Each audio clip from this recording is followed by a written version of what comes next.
start your own companies. The future is in your hands.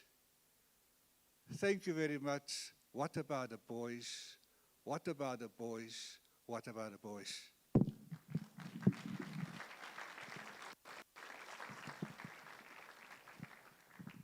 Thank you, Deputy Minister. Really do appreciate it. That is the Deputy Minister of the Department of Social Development, Mr. Muhammad Khanif Ibrahim Hendricks. Please give him another round of applause.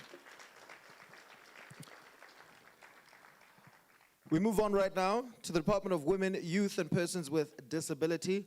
I call upon the Deputy Minister of that department, Ms. Mapaseka Steve Letsike.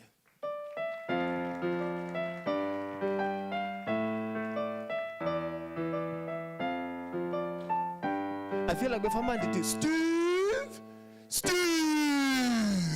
let's try it, Steve, there we go. That's exactly what you must do. You know, when I used to play soccer, that's exactly what they used to do. So the name Steve is not the name I was born with. They used to say that I played soccer like Steve Kalamazoo. For those who know Steve Kalamazoo, the first black South African to play soccer in Europe, Steve Kalamazoo. So when they had, it's true what a colleague said, Deputy Minister said, that the girls play better soccer than the boys. We bring trophies. We win the World Cup. So when I played soccer back then, they even forgot my name, Mapaseka. And when I touched the soccer in Tadejere, they would say, Steve. That's exactly what happened. So thank you, Program Director. Indeed, let me appreciate my colleagues, Deputy Minister Dr. Reginah Mhaule. Let me appreciate Deputy Minister Hendricks, Social Development, our MEC of Education, Sports, Arts and Culture, who's also acting on behalf of Premier of Gauteng, Honorable Mhaule. Let me appreciate representatives of all our stakeholders, but of course, our Managing Executive for Sustainability, Mr. Singoso. Let me appreciate UNESCO, represented here by Ms. Stefania. Our headmaster of Jeppe High School for Boys. Our representatives from various institutions that are here. I saw good friends here from DBSA, AHF, Heartlines, Songcare. We've got all the institutions that are quite important here, including the ones that lead us into What About the Boys campaign and program. We do have our distinguished guests, actors, our artists who are here with us. But the most important guests, the VVIPs of today, the boys, Bafana, Majida, Jovijo. It's quite important that we join this moment, International Day of the Boy Child. I'm deeply honored to join you for this commemoration under the theme, Breaking the Silence, Boys, Positive Masculinity, and Mental Health. This theme is not decorative language. It is a political, social, and moral instruction to a country that can no longer afford to pretend that silence is harmless. We are gathered here because silence has consequences. Silence turns pain into anger, loneliness into violence, and fear into performance. Silence teaches children to hide wounds until those wounds begin to speak through behavior withdrawal, addiction, cruelty, or despair. A society that tells boys not to cry must not be surprised when some of those boys grow into men who cannot name their pain except through rage. That's what silence do to us. So today we must be honest enough to say that the boy-child question is not a side issue that is a distraction from gender justice or retreat from the struggle of women and girls. I was saying to Honorable Mhaule here, we mustn't compare. When we pay attention to boys, we are doing it intentionally. But we must not compare that why we are focusing on girls. We are doing it because of historic challenges. This year, we are marking 70 years when 20,000 women marched because women were left behind. So let's not compare the struggle of boys and girls. We must do it intentionally because boys matter too, without comparing it. Because the moment we compare, we are dividing and we are creating hierarchy. Let's stop. When we speak about boys, it's intentional because their mental health, their well-being, and whatever we must do for them is because they matter too. And this is why our department remains committed. I want to remind everybody that patriarchy does not only place women in danger, and I think we've had it eloquently and explicitly characterized by Honorable Mhaule. Patriarchy also manufactures boys into versions of manhood that are emotionally starved, socially violent, and spiritually wounded. So patriarchy, we must dismantle it so that we actually nurture a society that realizes diversity, realizes human, but the value of all members of our society. Our constitution is one that is born in the crossroads of intersections, influenced by our race, our class, our geography, our sex, our gender, because sometimes even people, Brajeri, abide the difference between sex and gender. Sex is biology, it's what you are born with.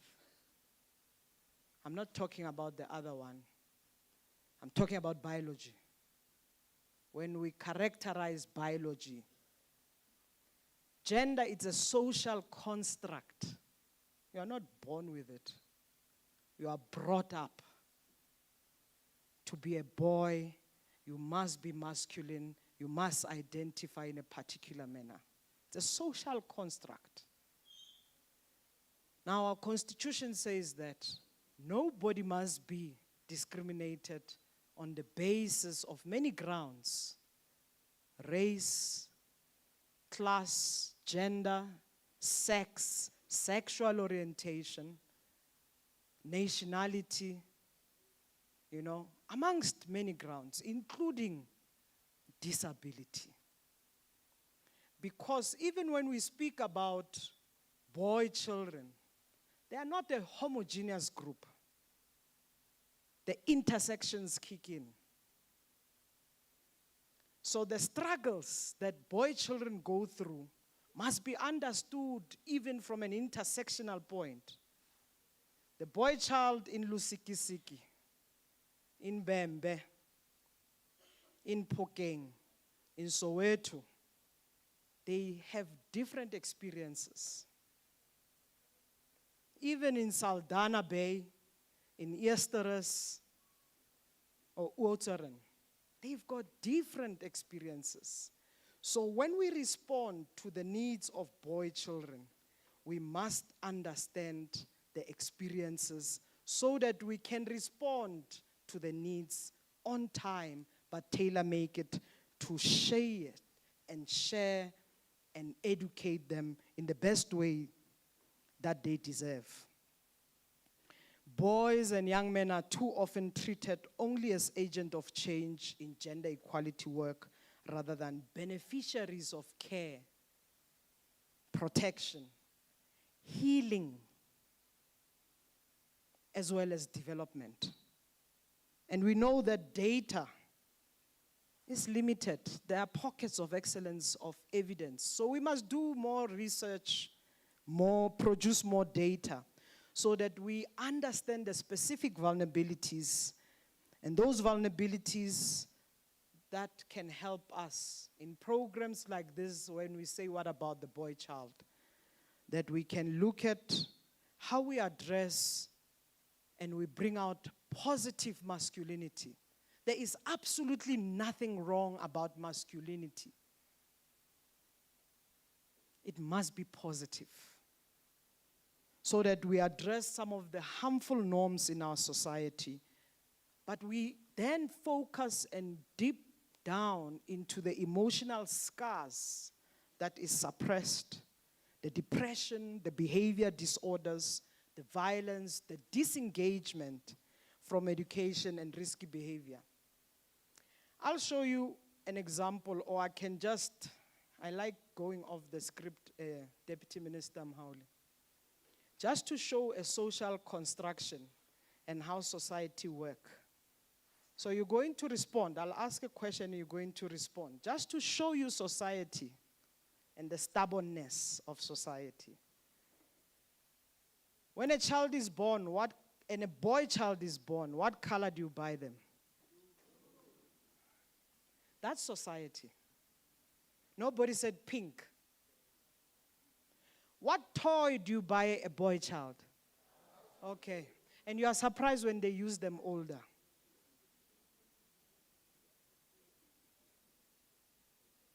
That's society. Because we teach a behavior. Nowadays, men wear pink. And there's nothing wrong with that. So why are we not buying that boy child a doll?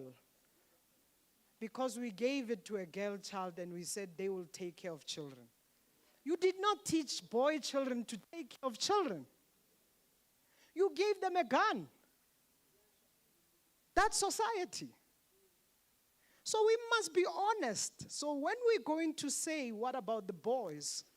We must go deep down to go into the roots of how society has constructed. So to dismantle all of these, we must be prepared to unlearn, relearn, and we must be willing to do so. Because if there's no will, this program that you and I are speaking about will only touch a drop. I'm just saying, Deputy Minister, the reality of our society, to face the fabric, we must be prepared to deal with it in all the corners. That means we change the language. We look at a positive language. Honorable Mhaule spoke about even the language that we've normalized. When you go online on social media, some people even now call me otherwise, when the president appointed me, said to me, "You are the deputy minister in the presidency, responsible for women, youth, and persons with disability." But you see, society is not easy. They will cut you. If you speak out against somebody who's their favorite, now they call me minister or deputy minister of podcast. Because we challenge what is not right. Because you can't then say a podcast which is influencing millions, and we are not responsible. You call women by their private parts. And when we call it out, we attack. We don't attack what is wrongly said. We attack the person who's trying to, let's correct our language. So I'm just giving you this example of a society fabric that is compromised. So if we have to go back to what has been instilled in the Constitution, what we speak about, the young mayors, I don't know where they're sitting, they took us into the Constitution. The Constitution that even says to us, let's heal the injustices of the past. To heal the injustices of past is not just by words. You must course correct. And what are these course correction measures that we must implement? So we must be prepared that when we speak to boy children, what are the things we must course correct? When we speak to black people, what are the things we must course correct that were taken away from black people? When you speak to women, what are the things we must course correct to deal with the injustices that oppressed women? So when we speak to a boy child and a man now, what are the things we must course correct to heal this man? These boys that are here with us deserve a chance to be better men. We, as parents, as adults, we must guard these children, these boys, selfishly so enough so that they become better boys. That's our duty as a caring government. We are a caring nation. We are a caring government. No boy child, whether they are black, white, Indian, colored, whether they have disability or not, whether they are gay or transgender, whether they live in a rural community, village, or township, or suburb, no boy child must be left behind. And we have to then use different mechanisms to communicate to boy children. In school, use music, use arts, use technology to communicate all the various means. Indeed, what Honorable Hendricks is saying, we must communicate with sensitivity, with the notion of also restoring our culture, preserving the culture, the traditions, but showcasing the diversity of our nation, respecting what we have. These boys deserve that. When the Honorable Deputy President, Paul Mashatile, who is also the chairperson of the South African National AIDS Council, he leads a program that is collaborating with the men's sector. That program is the initiator and the lead of the International Day of a Boy Child. Now we have the Boys' Parliament. That is the work led by His Excellency, Deputy President Paul Mashatile. Now we must embrace this work. All the men in cabinet, all the men in parliament, all the men in business, in communities, and you boys mobilize each other, become the ears, the eyes, and the mouthpiece of a better future that we need. Everybody that's here is here to anchor you, to support you. You are not alone. Your parents, your caregivers, even when it's recorded, Deputy Minister Mhaule 60% of birth registration in our country don't have fathers listed. But it doesn't end there. Your story don't end there. You can be a better man and be a responsible father. We are not going to cushion men who do wrong things in society. They must account. They must be held accountable. Because yes, we must use our head. Part of why we go to school, MEC and Deputy Minister here, leading a big institution, education sector. Education sector invest in life orientation subject. That life orientation subject helps you to have or focus on cognitive development aspect. Don't miss that life orientation subject and you don't think it's important. It's important. It teaches you how to make well-informed decisions. They are leading that. My two colleagues, big institution, with thousands of schools in our country, with millions of children in our country. They are leading that. So you have an opportunity to make informed decisions. So I want to close this. I went completely off the script because I thought I must speak from the heart. But I want to close this by saying that let's locate this day within the broader struggle for human South Africa, or humane South Africa. We are not here to create a hierarchy of children's pain.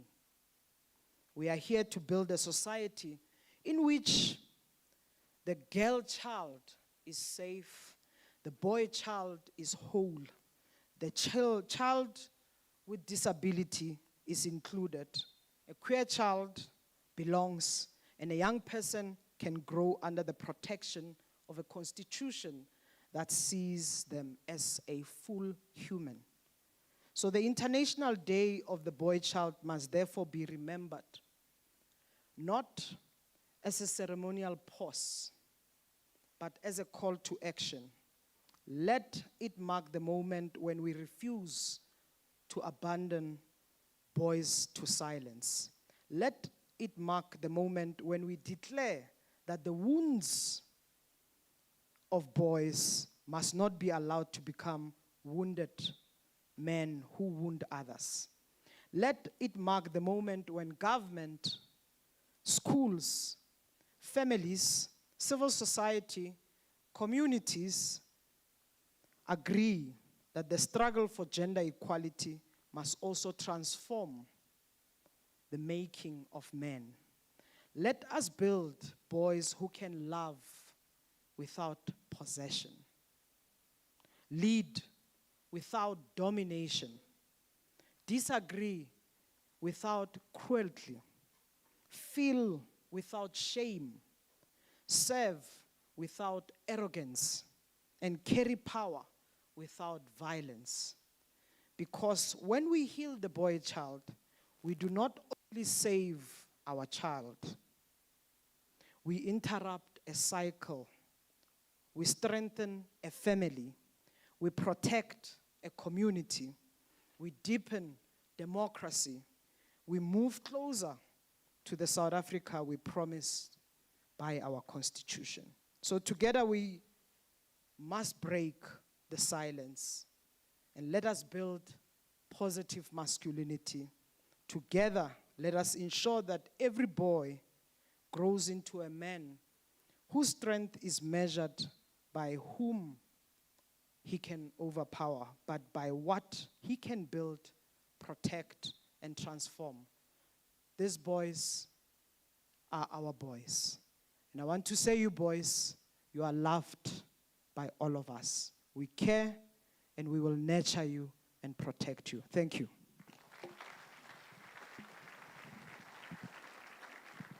Steve!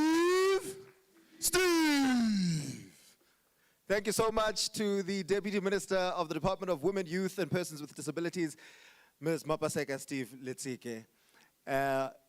I want to say, just touching on something that she had spoken about there, and that is speaking about healing the boy child. And one of the things that we do a lot of the time is that when we speak of healing the boy child, we speak of healing the younger boy children. The problem is that a lot of the time we forget that even us as abantu abadala, we have boy children inside us to heal.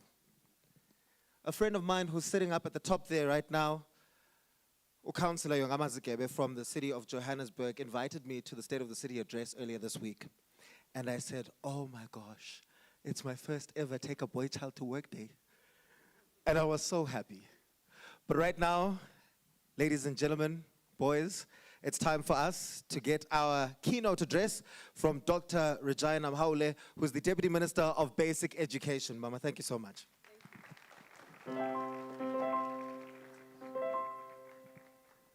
Thank you so much, Program Director. Greetings to you. When you start a meeting in future, because we like you so much, you must establish the entire protocols so that when we come, we say protocol observed as established by the Program Director. Then it will be easy for all of us. But now, because we didn't do that, let me greet you, Samora. Greetings to the MEC of Education and other departments within education. Greetings to Deputy Minister, Steve, Deputy Minister Hendricks, Senior Advisor for Education UNICEF. Yes, I know she had to leave now. From our brand associate, Mr. Julian, thank you so much. TBSA, I don't know whether TBSA is here. I didn't see any representative of TBSA. They're here. Oh. GIZ, UNESCO, UNHCR, PRIMESTARS, Mr. Nkosinathi Mushwana. Dadejir, greetings to you. Utata Ubongile Mansai, Mr. Zwai Mgichima, Usizandile Msutwana, and all of you are very important. I say amongst us there are pastors, men of the cloth, and greetings to you in the name of our Lord and Savior Jesus Christ. Then I want to greet some principals that are here, teachers, staff, principal of this school in particular, the staff of the hosting school, Mr. Brandon Gittings, distinguished representatives from the national, provincial, and local government, our valued partners from business and civil society, school principals, as I said, and parents, and most importantly, our VVIPs. Good morning, the future of our country, the boys. Good morning, the boys. We love you so much. Yes, I love that. Boys, I love you. Thank you. Sanbonan. Sanbonan, boys. Good morning, boys. Goeiemorgen, boys. Program Director is well, before I start, MEC has a very crucial meeting that he has to attend to now. He's even 15 minutes late for that meeting. But if you see him going out, don't be surprised. It's my singular honor to stand before you today, before these young men, before this future of our country, who fill this magnificent hall with so much energy, so much potential, and yes, so much unspoken weight. We are here today because we believe that they matter, not as problems to be managed, not as statistics to be cited, but as sons, brothers, fathers, and future leaders, whose full humanity deserves to be seen named and celebrated. This is only our second commemoration of the International Day of the Boy Child. We started last year, as it was said here, but let me say plainly, we intend to do this every year, and not only every year, but the commemoration itself will be held annually. But every day is a day of a boy child, because we see that the mistakes we committed in the past when we wanted to elevate the girl child, it made us to leave the boy child behind. The legends, the youngest, and the boys, we made a promise. We promised that boys in South Africa would not continue to be invisible, to be the invisible half of our gender equity conversations. Today, we renew that promise. MEC, when we stood before the nation in January, this year, 2025, to announce the grade 12 results, we did not look away from what the data was telling us. We told South Africa with characteristics directness that the performance deficits of our boys demand a pronounced and deliberate response from the basic education sector. That pronouncement was not a lament, it was a mobilization. And today's gathering is one expression of that mobilization in action. So let's talk honestly about the evidence shows us. The Department of Basic Education, it has its own Thrive by 5 report. It tells us that boys arrive at schools already behind girls. Before they ever sit at a classroom desk, before peer pressure, before masculinity norms enter the picture, boys are already trailing girls in schools' readiness and foundational learning skills.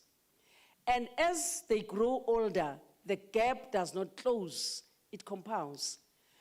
More than half of boys in sub-Saharan Africa experience physical abuse during childhood. Many disengage from schooling, not because they lack ability, but because the environment around them, which include family, peers, media, and sometimes school itself, have told them that vulnerability is weakness, that asking for help is failure, and that silence is strength. It is precisely this silence that we are here to break today. UNESCO's global reports on boys' disengagement is unambiguous. The suppression of emotional expression in boys does not produce resilience. It produces resentment, depression, and in too many cases, it produces violence. When boys are socialized to deny their inner lives, we do not make them stronger. We make them dangerous to themselves and to others. This is the nexus of boys' well-being and gender-based violence prevention that the Department of Basic Education has committed with our sister departments, because we work together, Social Development, Department of Women, Youth, and People with Disability. We are committed to addressing, and which our partners today have stepped forward to support. And we appreciate our partners. We cannot do this alone as government. We need partners on our side. On that note, allow me to speak candidly about the department's own institutional commitment. For many years, gender-based violence interventions within the basic education sector were subsumed within the broader HIV and AIDS life skills programming. There was no stand-alone budget line and no dedicated accountability framework. That changed when the National Strategic Plan to combat gender-based violence and femicide was adopted, and when President Ramaphosa declared gender-based violence and femicide a second pandemic in the country. The department responded by introducing a specific performance indicator on school-related gender-based violence under our annual performance plan and establishing a dedicated budget allocation. Following the classification of gender-based violence and femicide as a national disaster in 2025, the department undertook a deliberate reprioritization exercise and has committed 3.2 million to the school-related gender-based violence program. That is more than a 6-fold increase from where we started in 2020. Through this, still modest to the magnitude of the problem that we are trying to fix, is a statement of institutional seriousness. This is in addition to the already existing conditional grant to HIV and AIDS life skills education program. In addition, the European Union has committed 5 million rands, 5 million euros to address gender-based violence in and around schools across 4 South African provinces, that is KwaZulu-Natal, Gauteng, Mpumalanga, and Limpopo. These provinces fall within South Africa's North-South Development Corridor and are central to broader EU-South Africa cooperation framework. This program intends to directly reach 80 primary and secondary schools across 20 communities. But budgets alone do not change the norms. People do. I want to express my profound gratitude to every partner assembled here today and those who give their time and expertise at no cost to the department to help us shape this area of work. We thank particularly UNESCO, whose regional office is championing our bid to have this day formally recognized by the United Nations. We have not stopped pursuing that recognition, and we will not. The United Nations High Commissioner for Refugees, who understands that displaced and migrant boys carry particularly vulnerabilities that demand particularly care. The GIZ, one of the bold funding partner, the German Federal Enterprise specializing in international development cooperation, they believed in this work when it was only a concept. DBSA, whose commitment made it possible last year to host the inaugural commemoration and extend our reach to the Western Cape. AIDS Healthcare Foundation, Premier, FMCG, Bull Brand, Heartlines, and Fathers Matter, Agape Youth Movement, and the Amatima Brotherhood Circles. I want to say to you that you are not here as corporate logos. You are here as allies in this responsibility. I want to address something directly.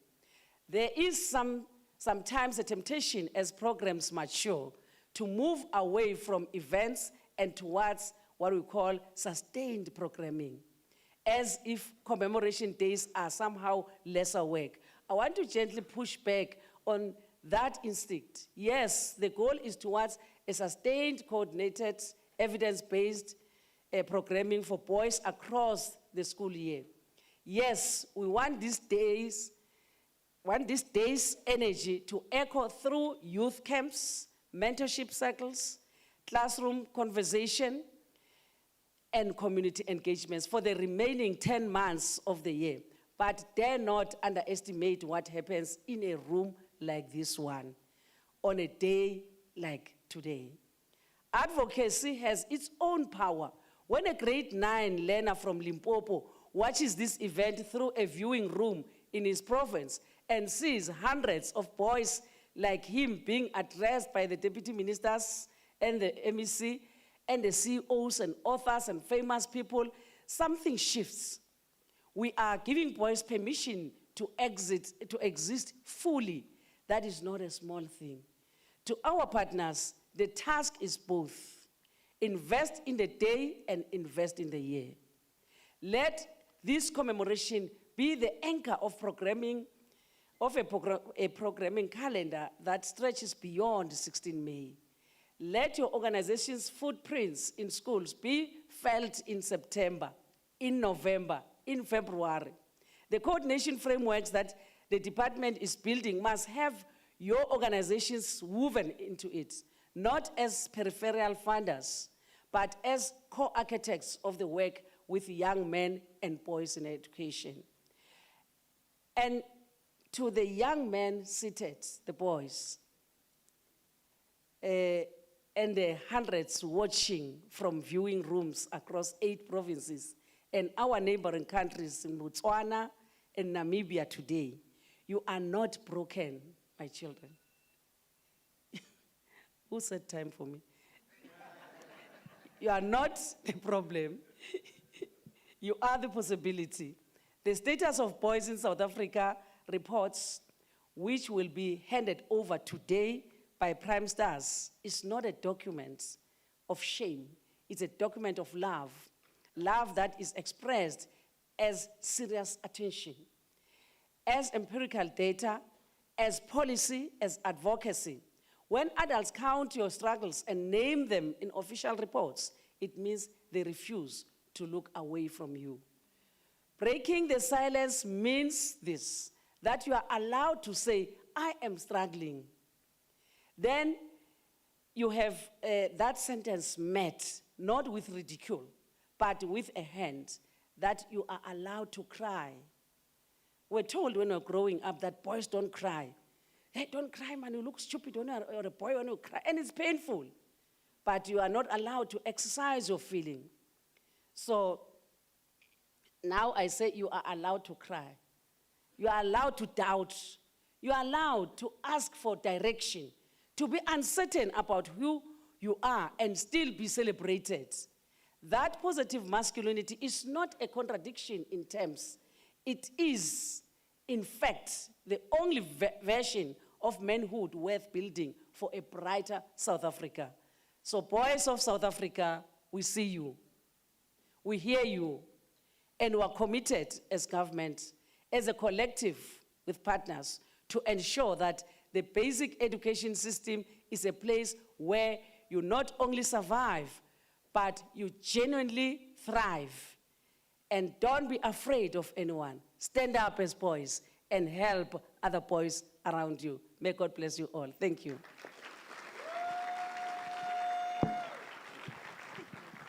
The Deputy Minister of the Department of Basic Education, Dr. Reginah Mhaule. Please give her another round of applause. As Africa, especially as gentlemen in this room, in particular, andiyazi noma mhlawumbe ke ngibani nawo okwaziyo uhlabela ozithembileyo bubongi ngathi ngithembe wena mina engathi ngithembe wena mina okanye kwelicala ngoba nasibathembileyo kwelicala okanye ndihlabele ngokwami zumbe mntaka mama Zumbeha ofika izolo mntaka thina siyazalana mama oh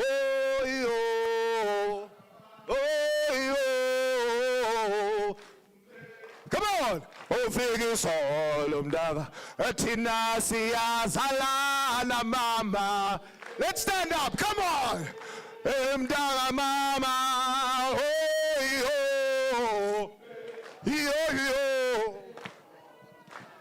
Thina siyazalana mama. Remember, we're here to build a brotherhood. Zumbeha ufika izolo mntaka thina siyazalana mama.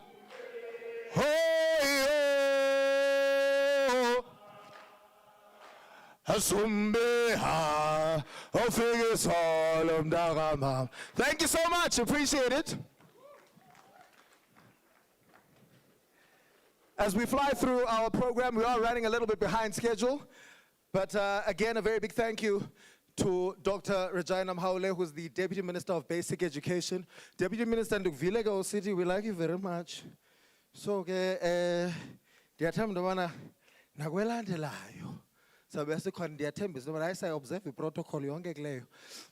Moving on right now, you know, our partners do a lot of work in trying to put together and collate information for us to be able to do the work that we do as the Department of Basic Education. And I think it is absolutely imperative, especially when it comes to being in an environment like this, that we learn a little bit more about what it is that we are dealing with, especially when it comes to men and young boys.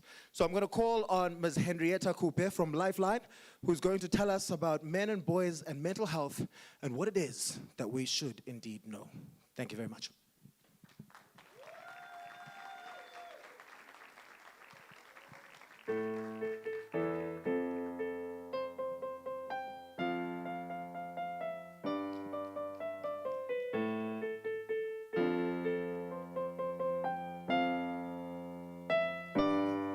All of the light.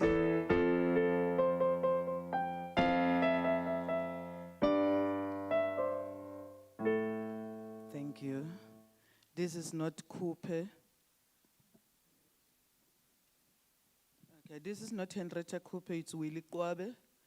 She called me, I think Wednesday night, and says, can you go and talk about mental health, because they say they need a man to come and talk.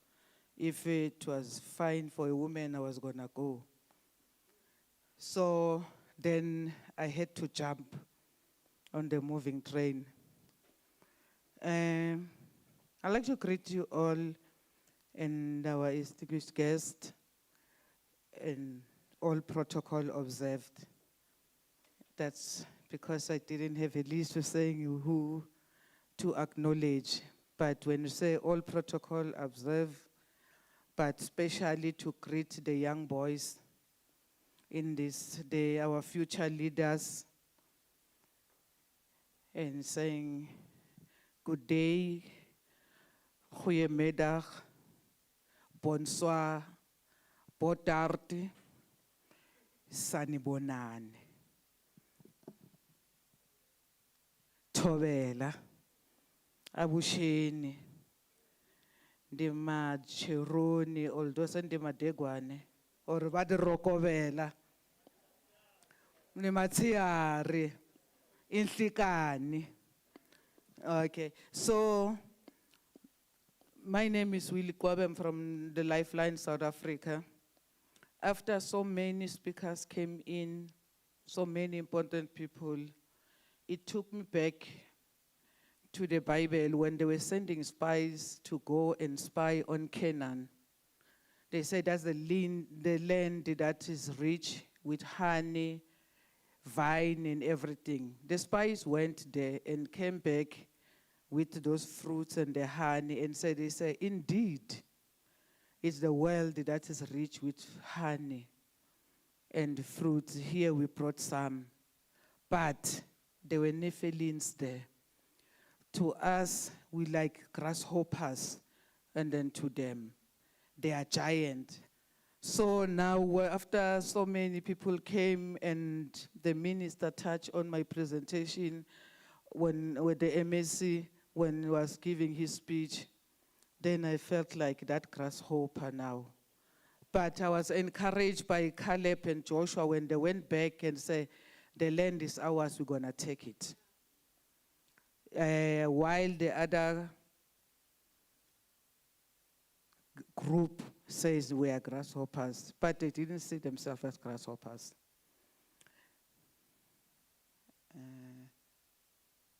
I never used this before. Okay. We're going to look at the statistics, and then statistics for mental health landscape for men and boys in South Africa. South Africa is facing a silent crisis in men and boys' mental health.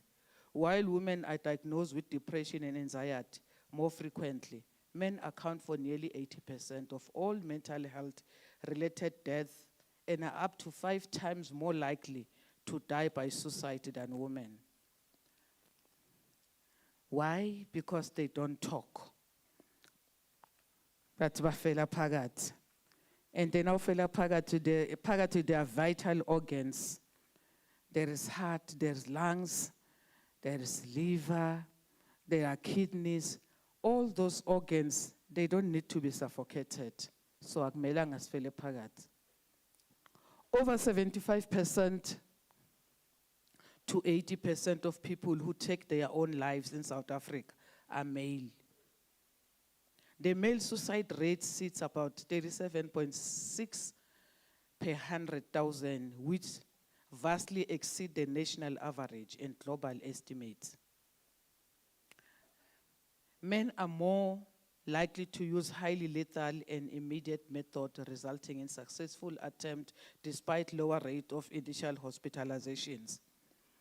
When you go to the hospital bed looking for people who tried to commit suicide, the majority will be women who survive that. But men, they just do it and then it's done. And they use those lethal weapons. They point a gun to themselves and that's amen. And mostly are the members in brown and blue and security sector. You find most of those are the ones that kills themselves with the guns that are using, the guns that they use to they need to use to protect the nation. That's the gun that they tend to themselves and take their lives. Because sometimes they are not given a chance because of trauma that they are going through. And there's no chance of dealing with those issues. And they end up resulting in taking their own life.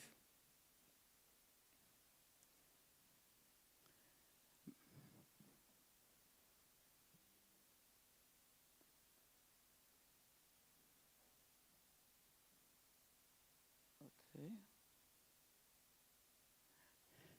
Men and boys' mental health is an urgent concern in South Africa, often taught to suppress emotion due to societal expectation. Their depression and anxiety frequently manifest as anger, irritability, risk-taking rather than sadness, which is emotionally repression, contribute directly to high suicide rate among South African male. Uskora. You don't show your emotion because bazotu hete. They will say you are weak. And since you don't want to associate with weakness, you rather be that brave and find that it's not helping you because you end up bursting. It's like when you're pumping a balloon and it's gonna expand until to a point where it cannot take air anymore. What happened? If it cannot take the air anymore, then it bursts. Then you see many people bursting because of that in the Daikal. And also, you know, because the society teaches us that we need to man up. And now you are a man who's been abused by your spouse. The embarrassment of going to the police station and saying, my woman abused me, it's taking its toll. And sometimes the men suffer from secondary abuse from the institutions where they need to get help. You go to the police station, you want to open a case because you're a woman, you know, you're living with Cynthia Rodrock. You know, when we're watching karate when we grow up, there is Cynthia Rodrock, this karate woman. She can beat every man and many men at the same time.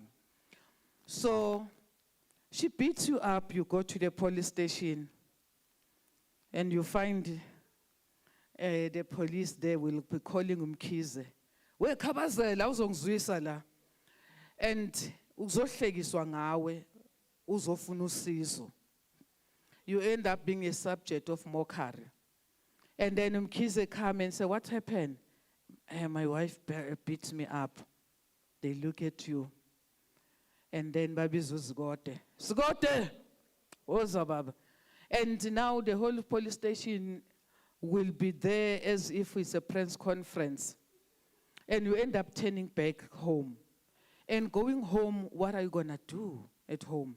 You know, you end up taking the life of your loved ones and then taking your own life because there's no way where you can get help, or killing this person. We've got so many femicides, but those monsters, we are creating it ourselves sometimes instead of helping. Societal expectations, there's so much expected in us. And more especially when you grow up in a village, you know a man is a man. So you can't divert somehow. Biologically biases, Steve spoke about it here, saying you're gonna be socializing people in a certain way. And being socialized in that way, you know that a man has to do this and this and this, have to play with this and this and this. And they don't have to show emotions. And showing emotion is not a sign of weakness, but it's a strength. I admire a man who will show emotion because they will be in a better space after that, rather than the one who will act brave and not brave at all because they are wearing a facade. And the systemic social pressure. You know, there's pressure from our society, our system, that is placed on men. And when they're talking about the comparison, I'll go to my nephews and my niece and check them. Dr. Mhaule spoke about the academic part of it, that boys are not excelling at times in school. Then I can attest that because I'll put my niece there. They are A students. But the boys, they pass with my daughter's score. They're so long. So it's when we have to give attention to them rather than leaving them. Traditional masculinity, economic stressors, you can't provide. Then if you can't provide, what can you do?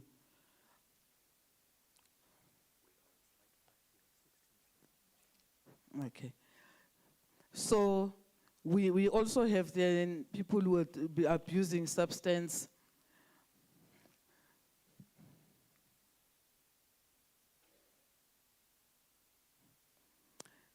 The concept of stigma. Traditional masculinity norms condition men and boys to suppress emotions, value endurance, and equate vulnerability with weakness. Because when you are vulnerable, they say you are weak. This creates severe self-stigma, making it difficult to recognize distress and seeking therapy.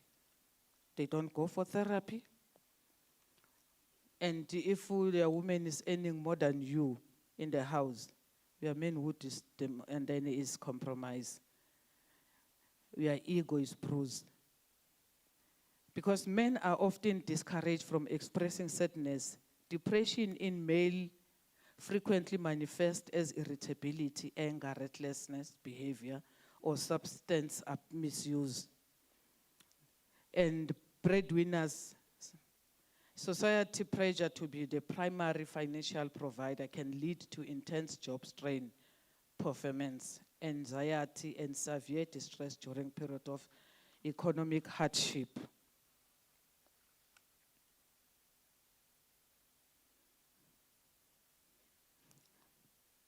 The adverse childhood experience, childhood trauma, abuse, neglect, significantly disrupt brain development and emotional regulation, predisposing boys to later lifehood disorder and PTSD. From a young age, boys are often acculturated into aggression, aggressive play, and rule breaking. They have to be playing by the books, but boys have to do as they please. Lack of intimacy, open friendship, and suppressed emotions. Emotional communication network can lead to profound loneliness and isolation. The MSc touched on that. And the major life transition.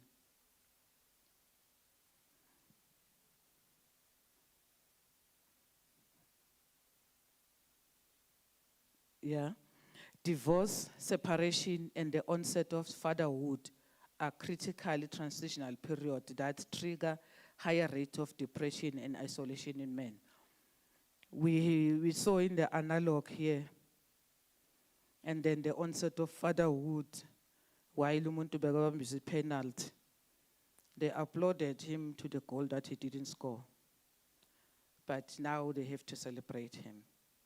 Financially and occupationally strain, unemployment, poor working condition, high pressure career significantly degrade psychological well-being. And system disadvantage with homophobia, racism, socio-economic marginalization further compound the mental health challenges faced by a diverse group of men. You know, now you want a job, you are 36, you are told that no, 18 to 35. Where can this 40-year-old man work if he's not given that opportunity? Biological and systematic factors.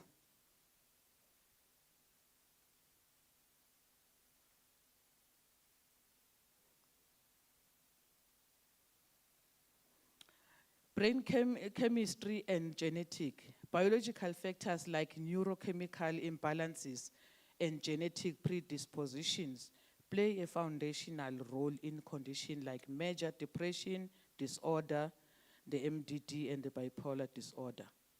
Seismic service deficit. Traditionally, mental health systems are sometimes perceived as unapproachable or feminized. So now in daughter, when you have to man up. This lack of gender sensitivity care and lack of male-friendly mental health campaign deter many men from accessing help early.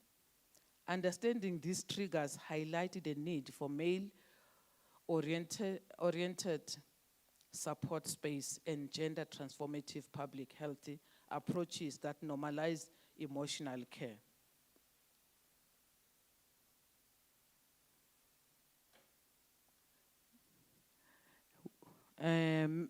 Trauma and violence. Witnessed adult violence at home and poor emotional regulation skills are strongly associated with anxiety and depression, symptoms in male and adolescents.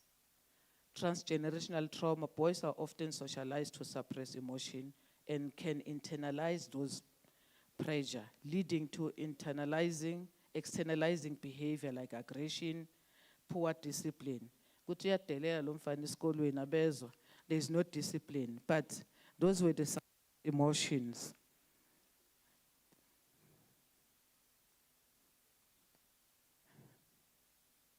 Mask symptoms and substance abuse. Symptoms presentation, depression and anxiety in men frequently manifest different than women. Men are more likely to exhibit aggression, irritability, anger, workaholism, burying themselves on their work, and risk-taking. And the self-medication, there's a substantial burden of co-occurring alcohol use disorder and mental illness among South African men, with nearly 1/3 struggling with alcohol abuse as a coping mechanism. And there's the barrier of seeking help, social stigma, deeply ingrained societal expectation of traditional masculinity and toughness discourage men from showing vulnerability and asking for help. And underutilization reports indicate that only about 10 to 15% of clinical mental health clients are male. Men are often feel they lack to community support system that are more readily available to help them. But we do have resources. If you're struggling or you know someone who's struggling, we do have SADC, with South African Depression Anxiety Group, that provide 24-hour telephone counseling support group and the resources for men. And there's a suicide crisis line that you can call. And also we've got CIPLA, WhatsApp chat, offer confidentially online counseling. And we have Lifeline, South Africa, 24-hour crisis intervention, providing immediate counseling. So these are the services and numbers for Lifeline that you can be calling if you experience any problem. So, in that note, I will say thank you, Sukra, Masibuke, Asante San, Danki.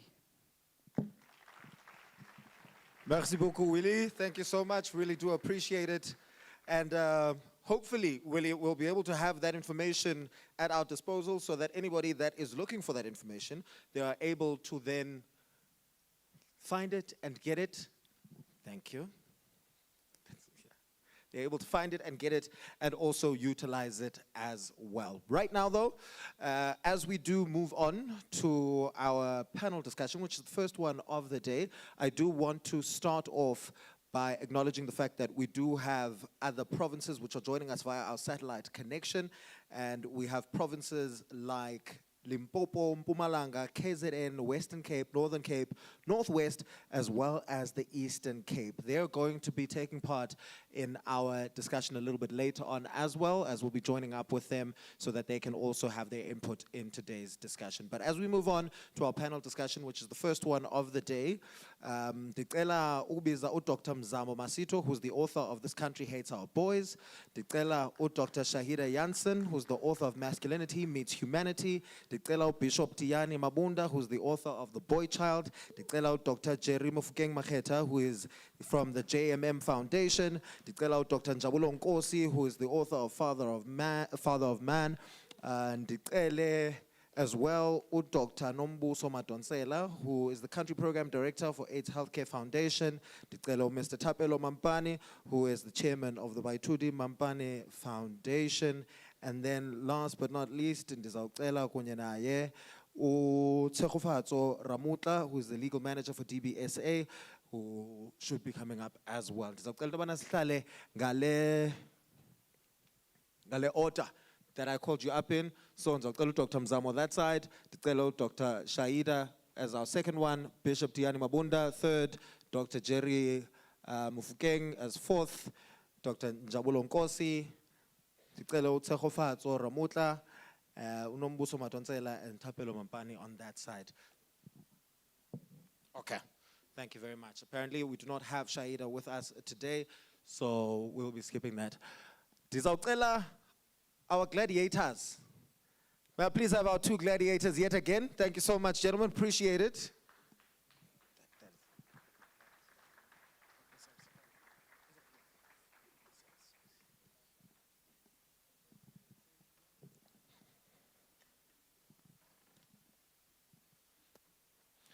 Ladies and gentlemen, please give them a round of applause. Such strong men. Such strong gentlemen. Also, their willingness to really step up and help us out in our time of need. Tuck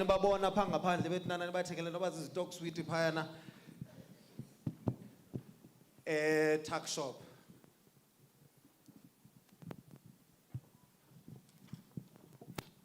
Thank you very much. We're going to be having our panel discussion. I'm going to be your moderator for the panel discussion here to Namhlanje. Again, my name is Samora Magesi. I am the founder and host of The Best of Me, which is an online platform which is all about self-love and self-respect through reevaluating our relationships with vices like alcohol and drugs and interpersonal relationships, etc. So, ladies and gentlemen, we are pleased going to try and keep our answers succinct as possible. We are running behind schedule, so let's just touch on the key points. Again, Dr. Mzamo Masito, who's the author of This Country Hates Our Boys. Dr. Shahida Jansen is not here. Bishop Tiani Mabunda, who's the author of The Boy Child. Dr. Jerry Mofokeng. We've got Urlunga. He's replacing Utsego. He's from DBSA. And then we've also got Nombuso Madonsela and last but not least, Mr. Thapelo Mampane from the Baithudi Mampane Foundation. Thank you so much for your time. We're going to jump straight into it, and we're going to start with you, Dr. Mzamo Masito. Your book is titled This Country Hates Our Boys. It's quite a controversial title for a book, especially right on the front. And it gives a clear message as to what we're dealing with and what you've written about within this book. But given the popular belief that men and boys have a patriarchal advantage. How does this hate manifest in the country, and how does it manifest within our boys? Thank you very much. All protocol observed. Thank you, Deputy Minister. Let me first start with the part on patriarchy. Yes. I think it's a highly reductionist and oversimplification when we attach, especially black men, to patriarchy and say we are all beneficiaries of patriarchy. Then you must define what you mean by patriarchy. And also, if it's economic patriarchy, colonization, patriarchy, and apartheid patriarchy benefited white men at the expense of black men. So when did black men become beneficiaries of patriarchy? For 350 years. So there's a lack of nuance and political, economic, historical nuance when you use English words that we borrow from the West and we bring them here and without context. So I feel like we should add nuance. Are men, black men, beneficiaries of sexism? Yes, we are. But are we beneficiaries of colonial economic patriarchy that was not designed for us? My own grandfather lost land twice, and he died miserable. He was emasculated under colonization, under apartheid. So when is this patriarchy issue attached to black men all the time? So I disagree with this notion that use it loosely. It's unfair, actually. It lacks cultural and political nuance. How does hate manifest? We like to talk about physical violence in this country, and we really talk about non-physical violence. There are many forms of violence, and one of them is hate speech. The language that we use to each other. I grew up being told, I'm very sorry, I'm going to use it. If someone says to you, my father abandoned me, and someone says, Tatako yinja, that's verbal violence, and that's verbal hate. But no one in this country talks about how verbal violence also hits the same parts of the brain as physical violence.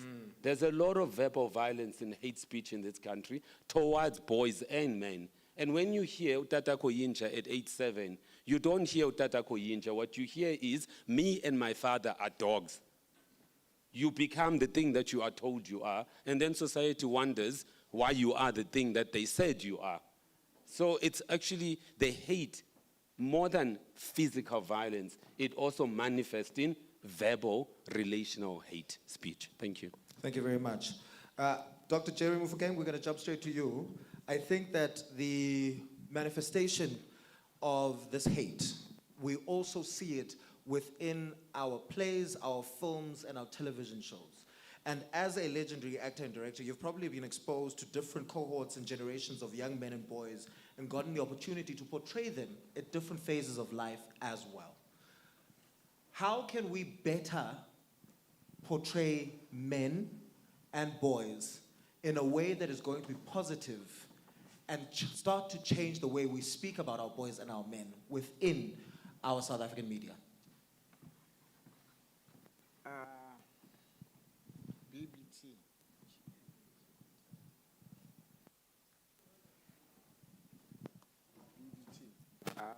How is this? Okay, let's use this one. Sanbon. Excuse it? Was that the Deputy Minister saying hola? Ha!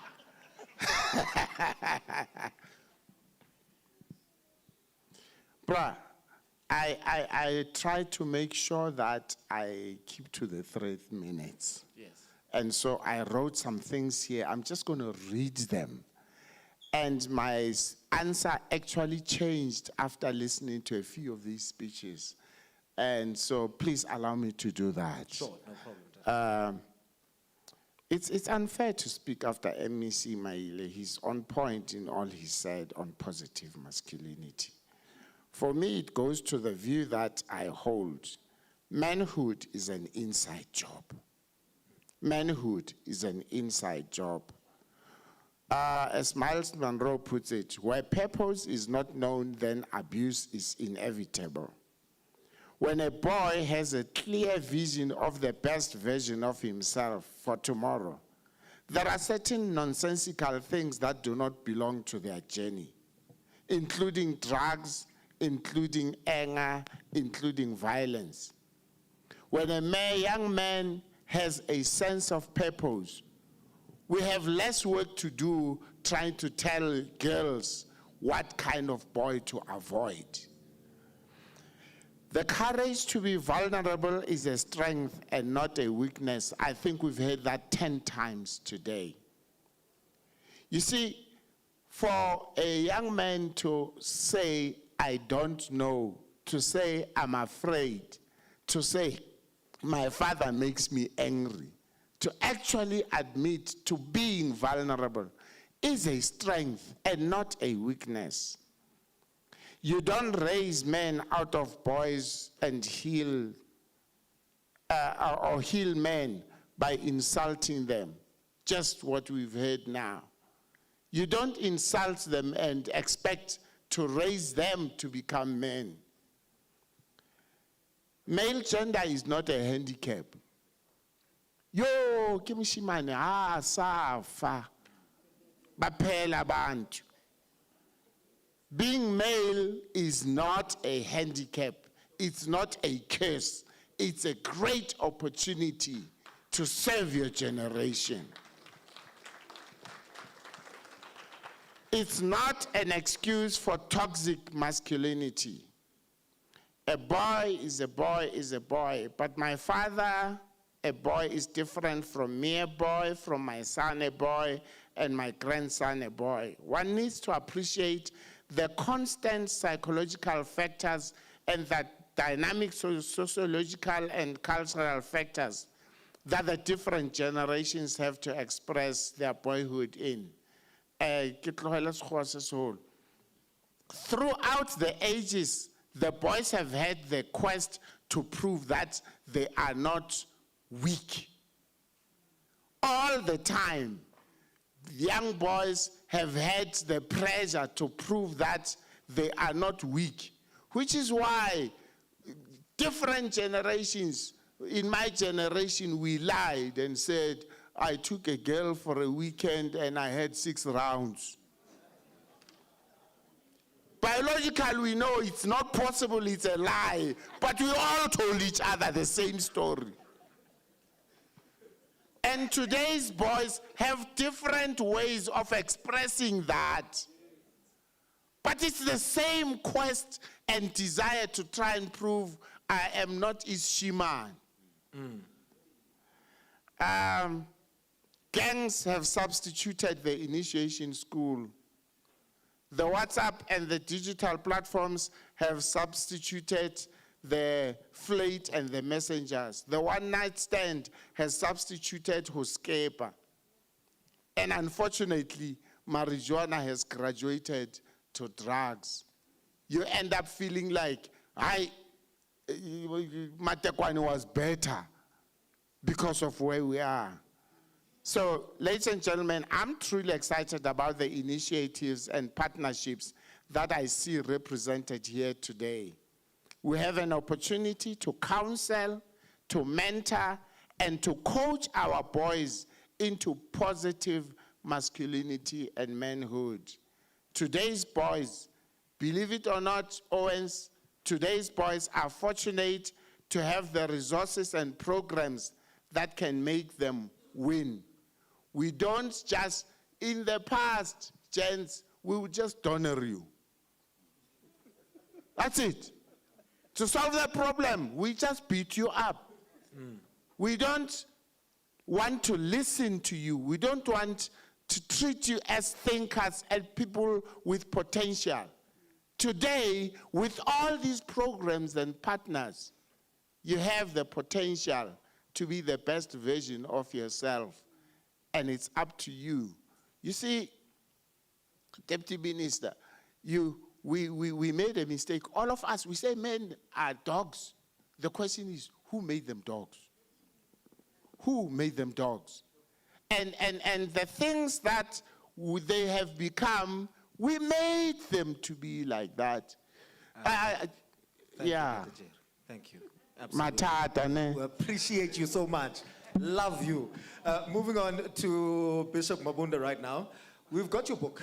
It's The Boy Child. It sounds like your book may have attempted, to understand the identity of the boy child.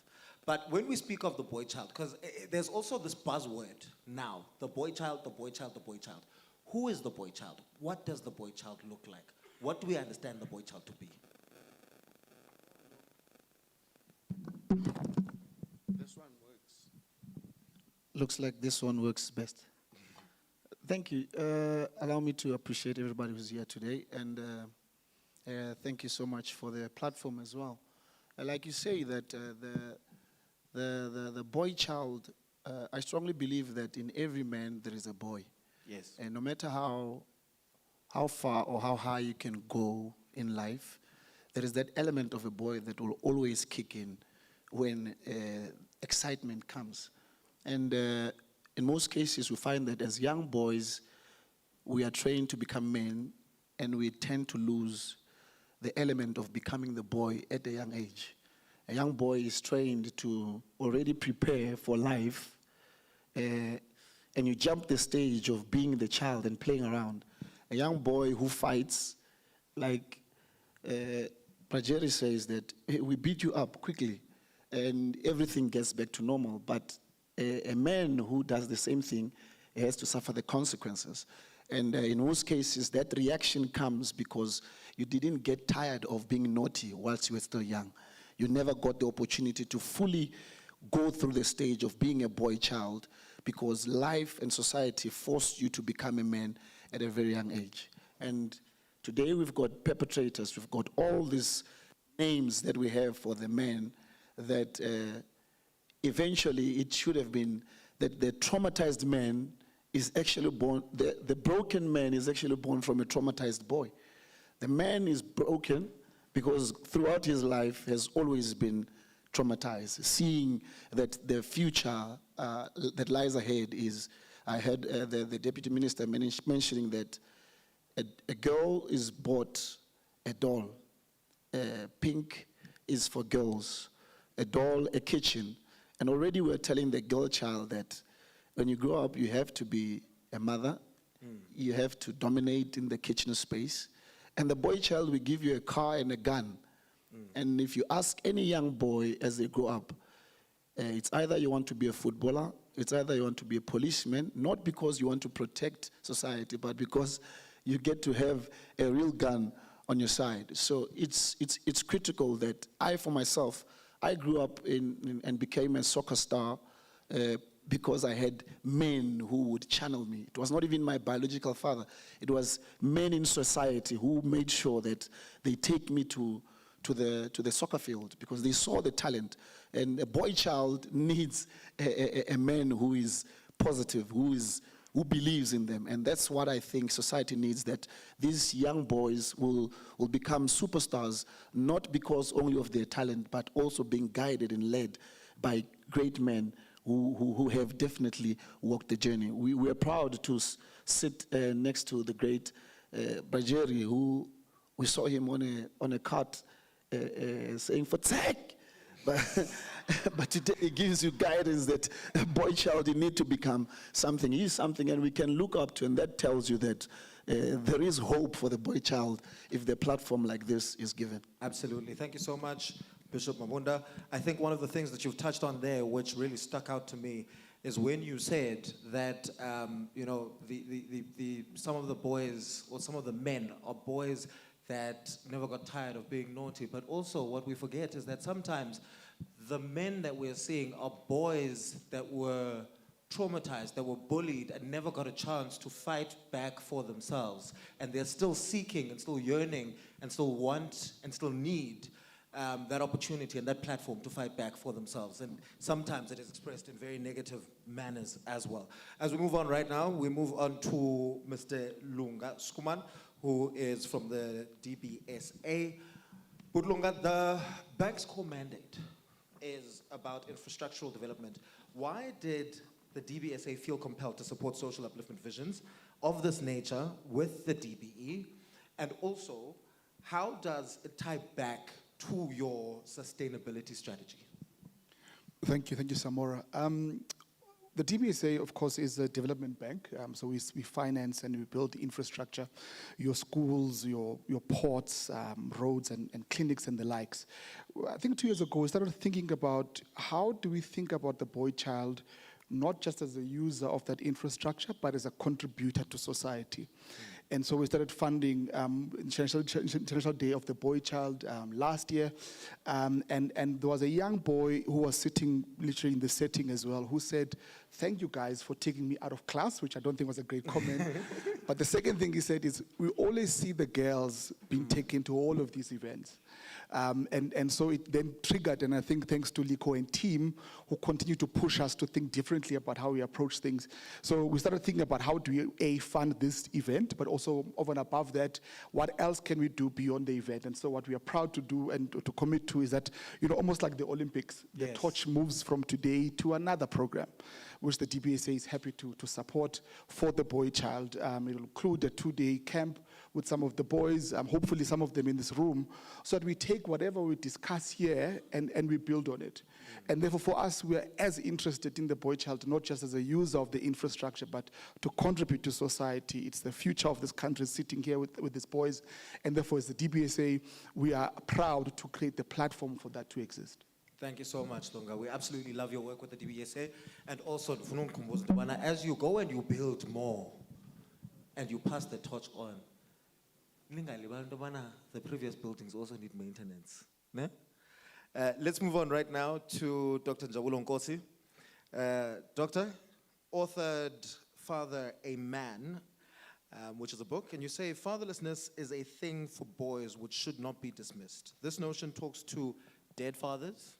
It talks to absent fathers who are alive but are uncaring, and those who are inconsistent. So there are fathers who come in and out of our lives, and I think that is something that is quite general to a lot of us, where Ndobani utata wakho uhlala 2 streets away, yet he only comes by once every 3 years.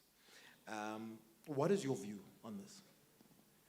Thank you very much. All protocol observed. Greetings. One of my favorite songs is Papa Ute by Strome, and it's sung in French. But if you do the English translation of it, there's one line where it says, everybody knows how to raise a child, but not everybody knows how to raise a father. And Frederick Douglass also says that it is easier to raise strong boys than to heal broken men. Now, when it comes down to fatherlessness, a lot of fathers are given a bad rap, and because they're having a tough time being fathers, but they've never been taught exactly how to be a father. In order for you to get something out of the society, you need to know exactly what it is. And a lot of men, a lot of boys, they're thrown into these roles, they're given these expectations. They're father children, they have children, and then now they're expected to man up and be the father that they themselves, they never had, and they were never shown. And you also get a lot of women who saying that incites the violence in the country. They say they'll have a boy child, and then they believe that, all men are trash, am I next? But then they'll say to their boy child, I love you, I want to be there for you, I want you to be great. But then their own self-belief is that all men are trash. But then that boy is going to end up becoming what? A man. And then his internal belief system is that I am now trash. But then now we need to shift the conversation to what is wrong to what is right. And what's going to help us move the conversation forward to what is right is giving us a template or a role, something that people can follow as to what a father actually is. So there are 5 non-negotiable roles that if you look across society, that if a father takes up, that the world will be better. 1, you have to be a protector. If you are a protector of men, or a protector of your family, or protector of women, GBV does not exist. And if your fathers learned that I need to protect first, then they will teach their sons how to protect others. The other non-negotiable role is that you're a provider. And not just finances, but it also means stability. It also means the consistency that you're talking about. It's also the presence. Sometimes it doesn't matter if all you can provide is 100 Rand. But if all you can provide is 100 Rand and you do that as consistently as you can, then that's when you can feel your presence as a father. Because your father is a person that gives you that unconditional sense of self-worth, so that you've got the confidence, you've got the strength, you've got the discipline that comes from the sense of your father. And if fathers got into the consciousness that I am there to be a provider, not just financially, then you'll be able to move the conversation even further.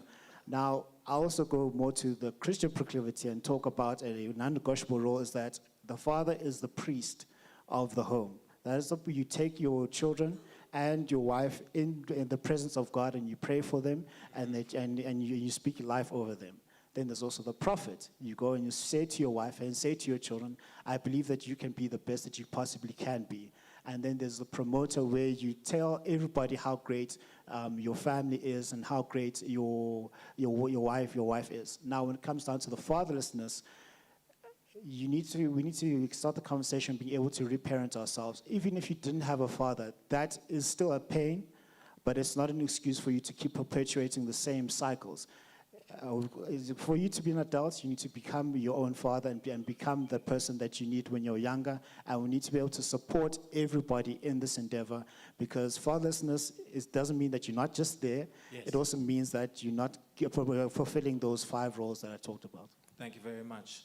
And one of the things that are really important to note there as well is that a lot of the personality disorders, a lot of the dysfunctions that sometimes we see are bred from inconsistent parenting sometimes. And it's always so difficult to then try and correct that. But it is something that we need to really focus on as people if we really want to be a much better generation. Dr. Nombuso Madonsela from the AIDS Healthcare Foundation. She's the country program director. Thank you so much for being here. Your programs focus on HIV prevention, early unplanned pregnancies, as well as GBV.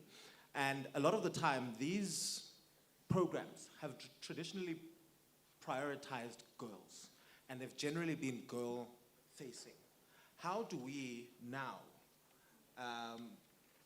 ensure that the conversation is also boy-facing, and what has been missing for boys, which your organization intends to incorporate as you support DBE?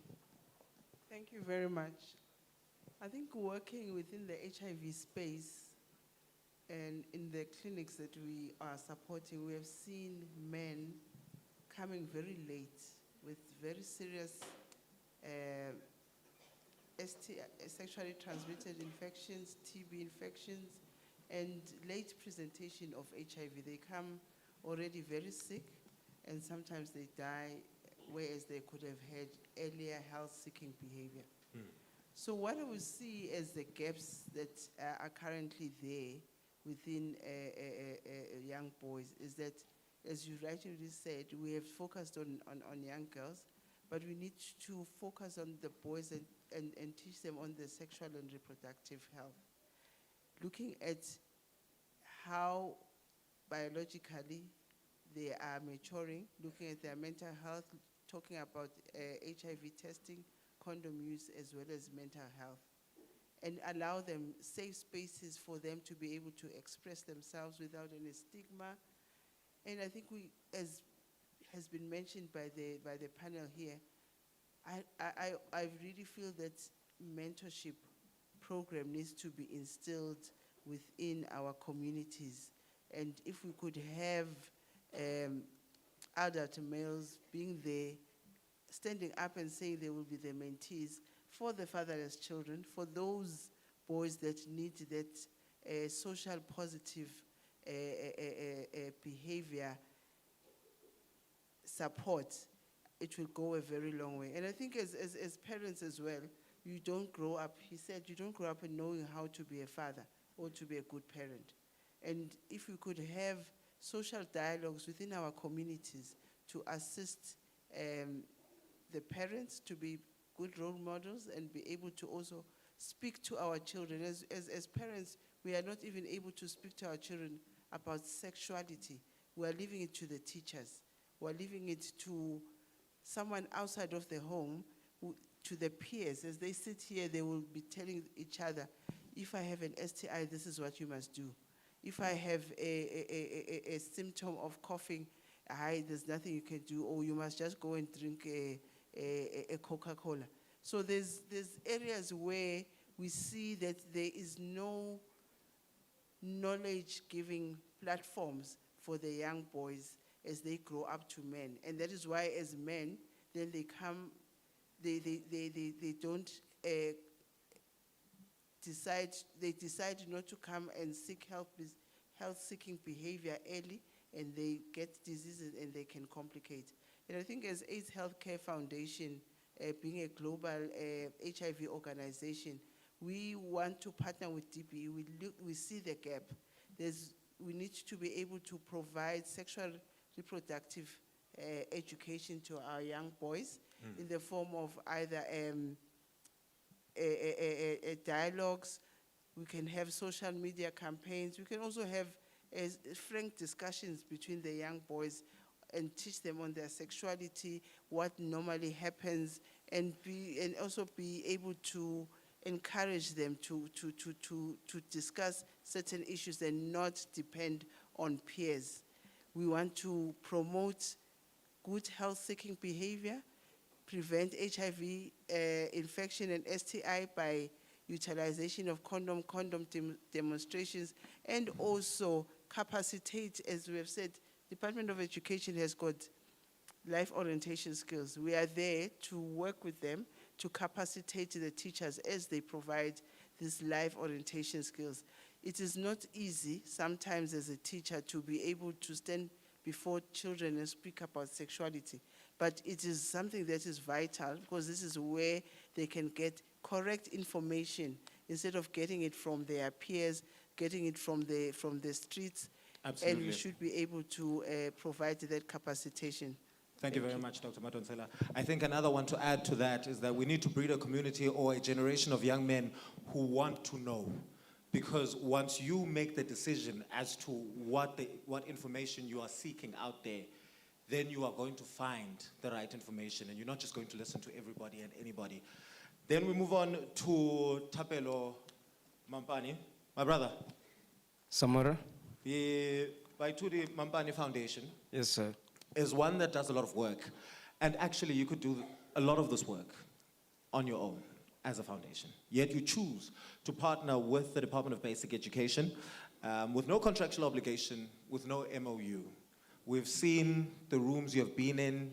We have heard the cries and the calls from the Deputy Minister's office asking you to help out in this and this, and you jump every single time. I want to understand from you, why is the strategic partnership with the DBE so important when you, as an NPO, could do a lot of this work on your own?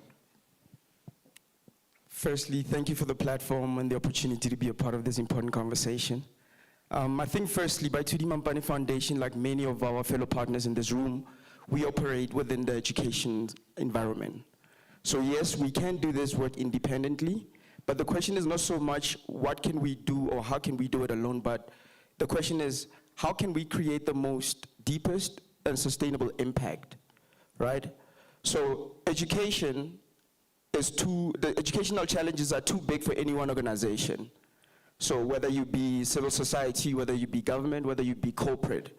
So our partnership with the Department of Basic Education is important because the DBE sits closest to the lived realities of learners, teachers, schools, communities at large, right? They know where the need is greatest. They know where support matters most. So us as NGOs, we bring innovation, we bring agility, we bring partners, we bring resource mobilization. The DBE brings scale.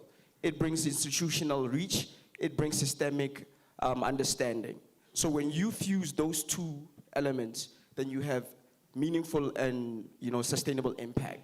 And for us, it's never been about MOUs, it's never been about contracts, but more so it's been about shared responsibility, a coordinated approach to delivering services to learners and people that need us most. So for me, I would put it this way.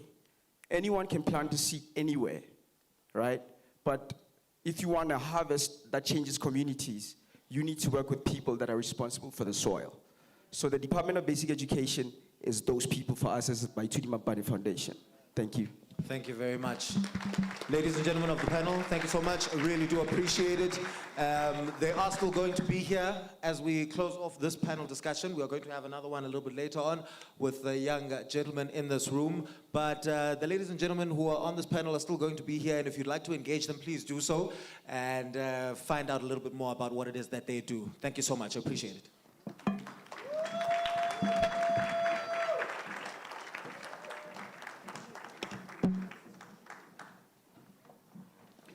right now, ndizawucela uDr. Nkosinathi Mushwana, who's the chief, Mr. Nkosinathi Mushwana, who is the Chief Executive Officer of PRIMESTARS, to give us an overview of the status of boys in South Africa, the report, as well as the official handover to the Deputy Ministers. But first, as he comes up, ndizawucela into yobana sibukele i-trailer ka What About the Boys 2.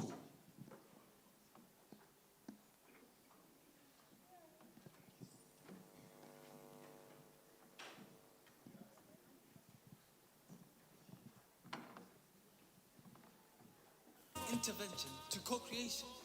What about the boys too? Ubaba in all of this. Stay in your lane. Brings boys and girls together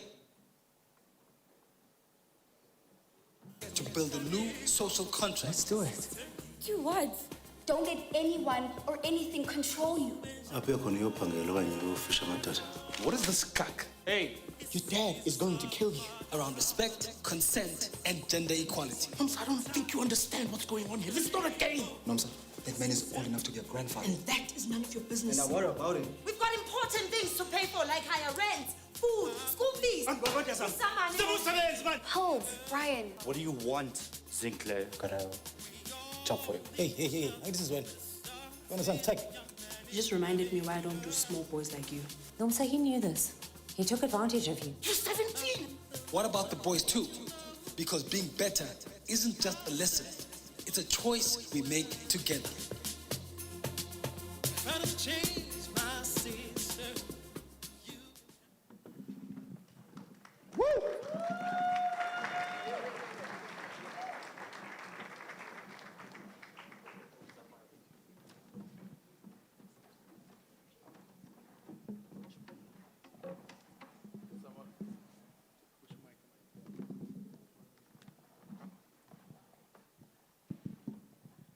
Thank you. Good afternoon. 4 people said good afternoon. Good afternoon. About 6 people now. Good afternoon. Thank you very much for the platform. I'm aware we are running behind time, so I will do my job as I should. DM, thank you very much for giving us this platform, for your vision in such a complex and difficult topic. I want to apologize. I hear that I got the honor of a shout out earlier on. I had to step up for a second to respond to a client we've been trying to get onto this mission with us. And the good news is that being here today was good luck because we've got another partner on board who wants to support the movement for the boy child. So we can clap up for that one. You can give me more schools, TM. We've got someone who's going to fund more schools. So thank you very much for the platform. I think what an important platform today.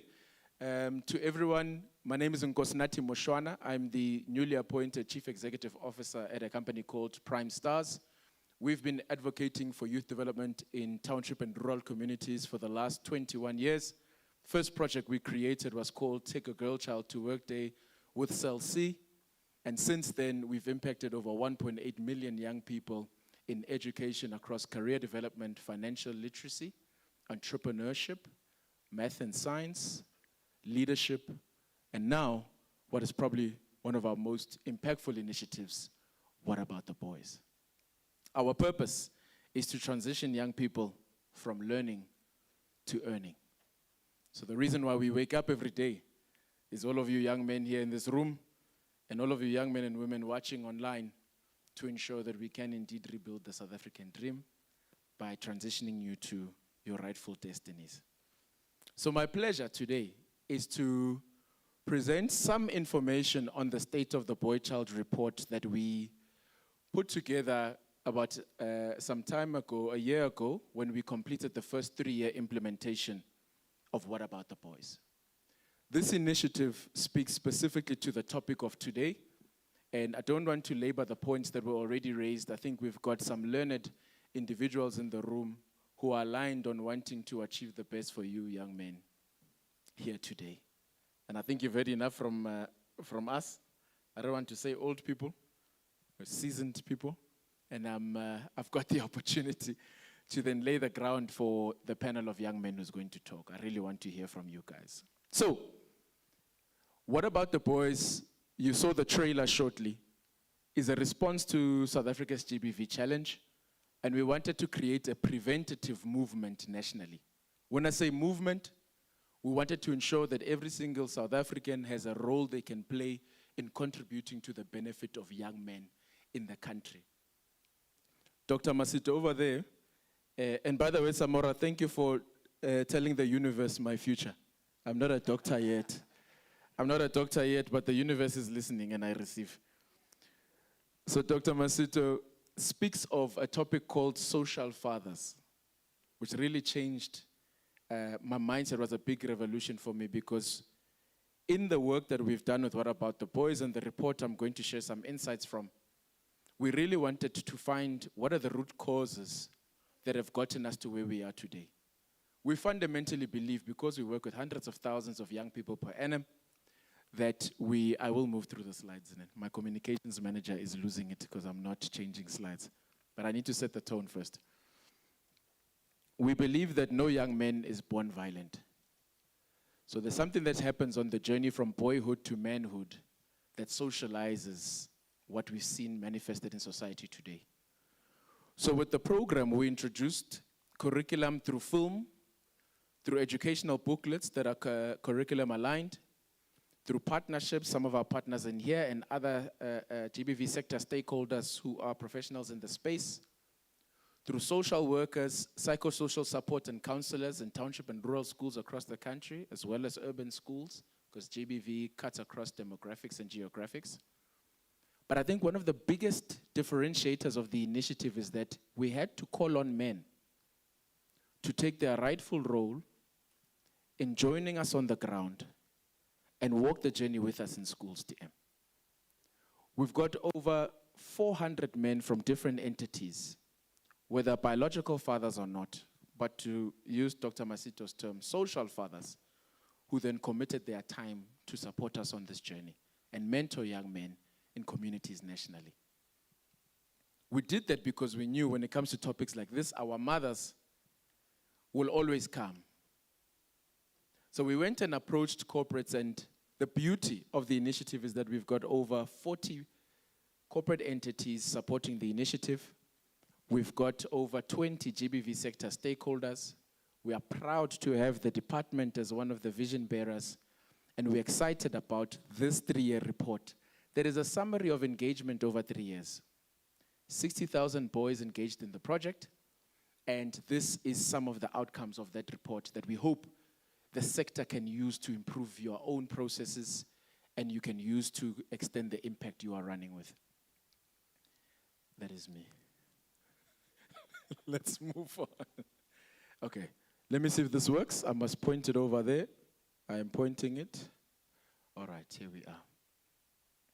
Now in 2022, we launched the initiative with President Ramaphosa, as well as the Deputy Minister here, and we launched the initiative to drive a national rollout that can then implement the vision of the nation as to the National Strategic Plan and leverage the engagements with the schools, teachers, parents, community leaders, and young men specifically to then give us a view of what is the state of the boy child in South Africa.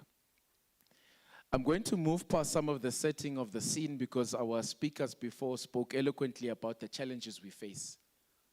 And I can unpack those in here, but I'm going to end on a positive note because Ntate Mofokeng said something very powerful. It is a blessing to be a young man in today's day and age. This was the launch of the project. Let's get straight into it. Before we ran the program, we did a survey with 5,000 boys, TM. 14 to 18-year-olds across races. And we asked them, what are the top 5 characteristics of what it means to be a man to you? 14 to 18 different communities. Top 5, must have a lot of money, must have a lot of women, must have a lot of cars, must be feared and respected, must be able to fight. That was the top 5. 14 to 18-year-olds, what makes you a man? Must have a lot of money, must have a lot of women, must have a lot of cars, must be feared or respected, must be able to fight. And that then made the alarm bells go off as to the importance of redefining what it means to be a man. So in our program, you watch a 1 hour, 15-minute movie, which is a reflection of the environments we come from. We follow the journey of young men, the challenges you face. I was young once, not too long ago, I'd like to believe. Still young. And there's challenges that young men face. There's pressure, there's pain, there's social media. I had a grade 9 student say to me, one of my pressures is that my girlfriend wants a 10,000 rand weave. Grade 9. I'll leave that there. So the challenges we face are real, and we wanted to hear from the boys so that we can respond to the challenges communities are facing. So we are both on the ground, we work through schools, but we felt that film is one of the best ways to reflect the environment. And because we find it hard to talk, we then found through our counselors that most boys, they speak about the characters that most reflect the challenges that they face. So if in the film there's a character called Jabu, for example, Unkosinathi will speak mostly about Ujabu, which will then tell us that potentially is the challenge that he's facing. And our social workers will then work with these young men and then equip our mentors to work a journey with these boys. If you look at this slide, before engaging the program, 16% of boys agreed that the statement, "There are times when a woman deserves to be beaten," they agreed with it. 30% believed it's okay for a man to hit his girlfriend or wife if she refuses to have sex with him. These are the boys. 74% felt that a man can have sex with his wife whenever he wants. Whenever he wants. Which then spoke to the lack of consent in our understanding between the relations. A reminder that this is a state of the boy-child report. It is not me talking, it is young men speaking. Over 60,000 of them in this report. And for those who have phones, you can also scan the QR code so that you can go through this. A very detailed report, but I'm just touching on some elements as to what are they saying. And I'd like to use this as a platform for the panel of young men to really ventilate this conversation. There were many positive shifts in the project, so I'm going to shock you a bit, but we'll get to the key outputs. These elements have already been ventilated. Some of the challenges boys face: a lack of positive male role models, anger issues and poor emotional regulation, misunderstanding and stigma towards the LGBTQI+ community. Because we've seen a lot of young people not be able to come forward about what their identity is. And we are not here to judge, we are here to love and accept. And then entrenched gender stereotypes. But one thing I really want to unpack when you are reading this is the importance of mentorship. We don't all have our fathers present, but I want to encourage all men in this room and online to understand that whether you know it or not, there's a young man out there who's looking up to you, whether you know it or not. And our biggest challenge as men is wanting to belong. The challenge is, if we don't have a positive male role model showing us what that means, we look for belonging in the wrong places. Whether we knowingly or unknow, or know not that those are positive spaces. So the mentorship piece became a critical element of our program, because then we train men, DM, and we'd like to scale it nationally. These are men who say, I will give of my time. I'll walk a journey with this young man. And we drove a national movement with the tagline, Raising a Nation of Good Men. We got a lot of flack in the first few years because we didn't accept girls in the project, and we didn't accept women as mentors, because we knew that men would defer to their female counterparts to take on this responsibility. But a man-to-man mentorship journey is critical. Thank you very much, but can we go back to the slides? So a key outcome that we found from the program was the presence of positive male role modeling made a key shift for these young men. And what we wanted to do was provide role modeling, is provide guidance and support. So it's guided mentorship. It's monthly sessions. It's hours on a Saturday morning, sitting in a circle, engaging on topics, creating safe spaces to listen to young men and not to preach. It's about building confidence and self-esteem in young men, seeing themselves in individuals who come from spaces they come from, and seeing that it's possible to become a success one day in the different definitions of that. Teaching life skills, providing safe spaces, countering negative influences, encouraging academic and career ambitions. Because we've also found that one of the key contributors to gender-based violence is the loss of dignity in men. Because we are so defined by our ability to provide that if I can't provide, the next best way for us to show power is through violence. So those transitions from learning to earning become unbelievably critical. We ran the project across all 9 provinces, urban, township, rural communities, because I must stress this, GBV it cuts across all genders, all races, all demographics, all socioeconomic elements.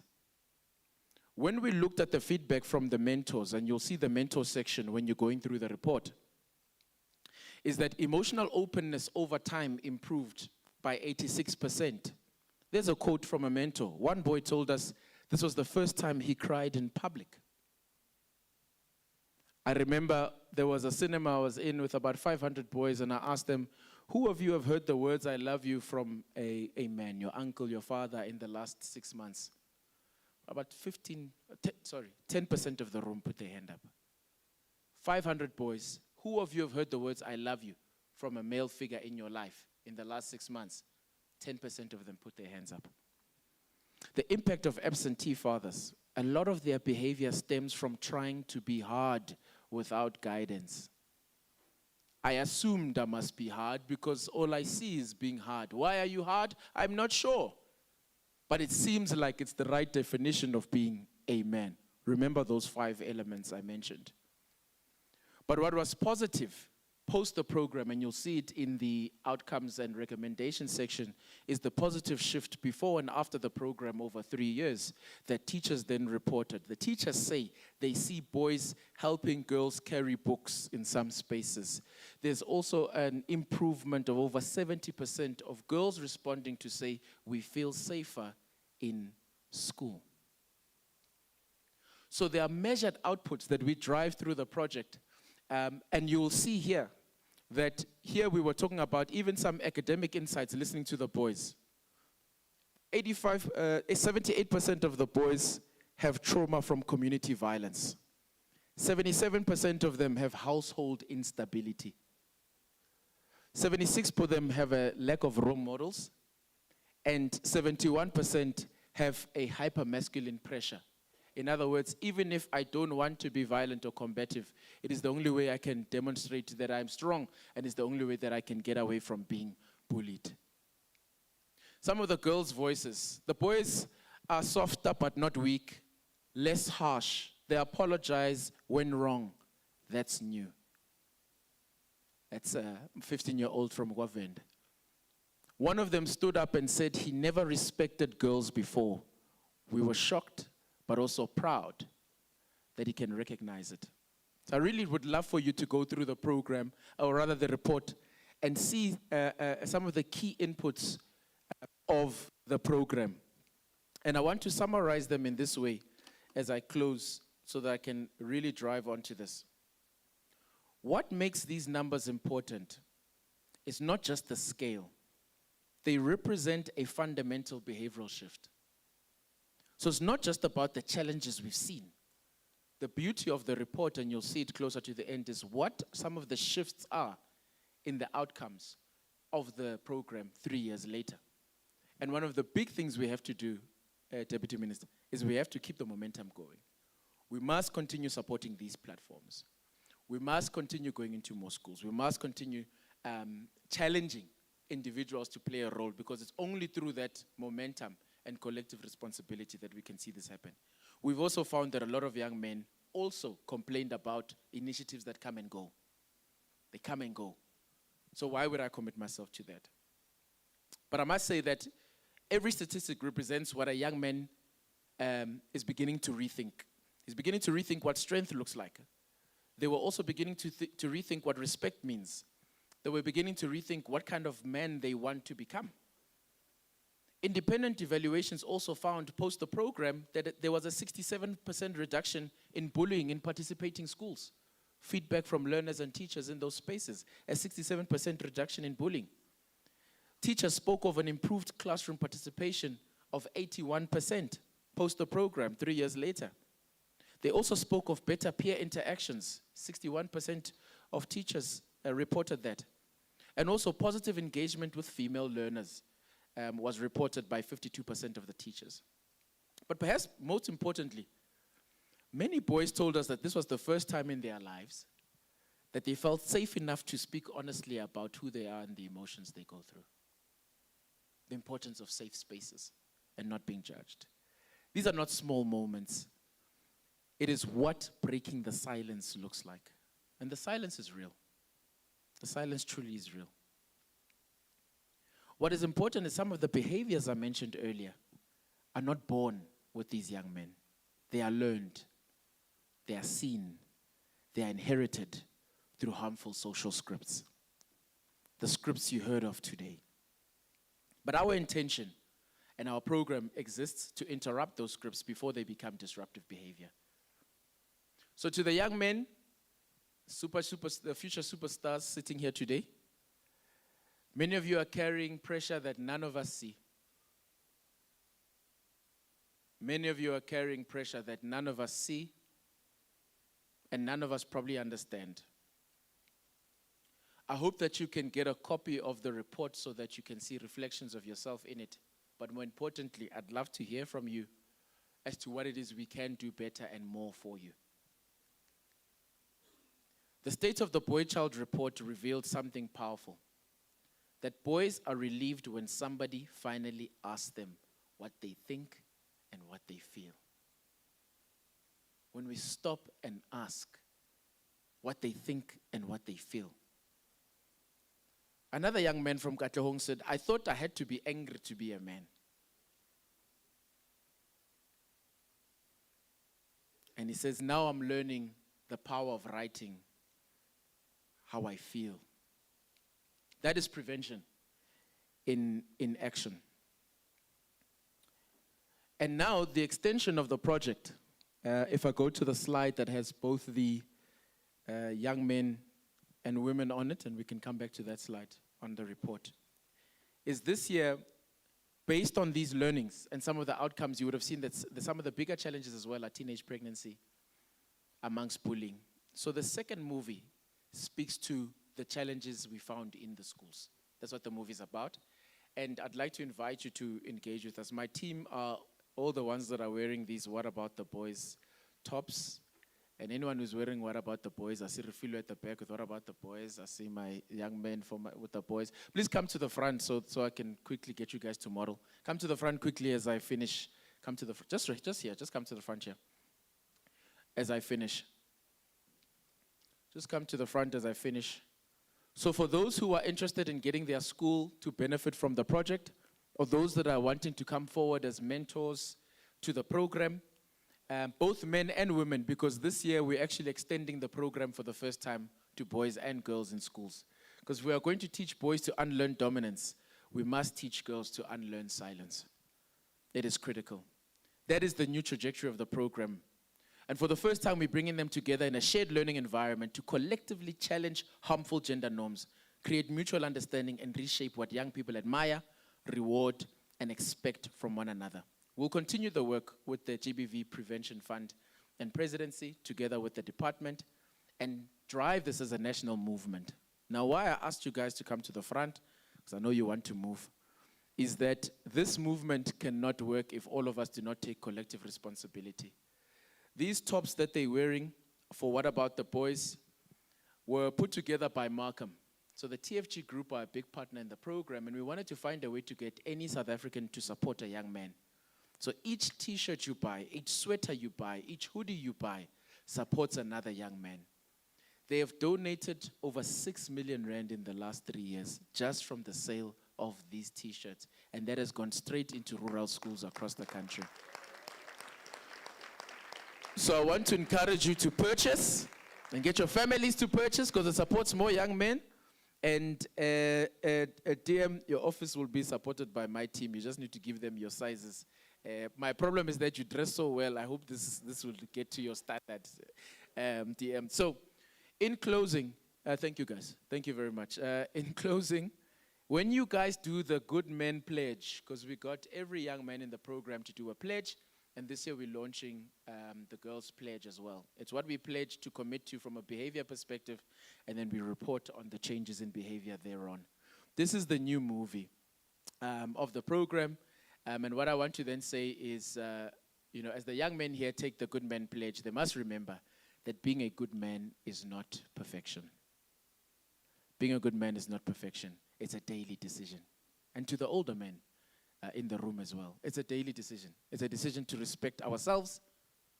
It's a decision to respect others, reject violence, to speak up, to ask for help when needed, to ask for help when needed, to ask for help when needed, and to support one another. Change begins when silence ends. And perhaps the most powerful thing we can do today is give boys the permission and the platform to speak, to feel, and to heal. Because as we can see with the outcomes of the report, that every boy matters, and every boy deserves the opportunity to become a good man. Thank you very much. A very big thank you to Mr. Nkosinathi Mushwana from the PRIMESTARS organization. He is the Chief Executive Officer. And you know what, Nkosinathi, one thing I'm going to say is that akunamntu ongazibana PhD apha. So ke silindile la doctorate. We know it's not an easy road. Liko, how's your PhD going? Mpho, how's your PhD going? But okusalayo akho mntu ongazibana PhD apha. Siyayikhuthaza imfundo. I would like to please call up on all of our deputy ministers whom we still have in the room with us to please come and accept this report that has been compiled by PRIMESTARS today so that it can officially be handed over.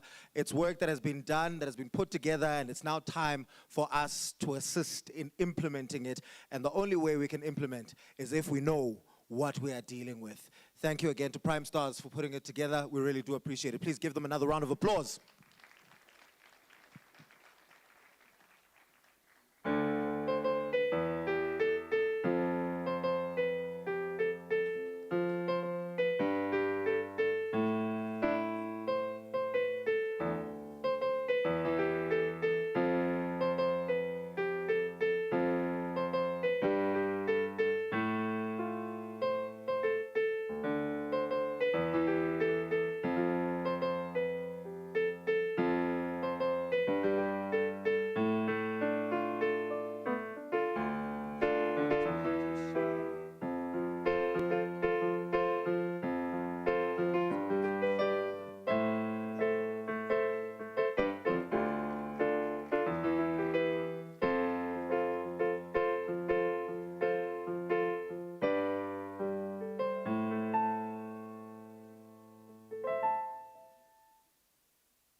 Yes, ma'am. Thank you.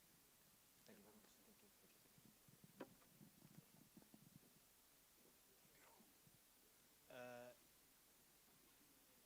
Nkosinathi, this is not your phone.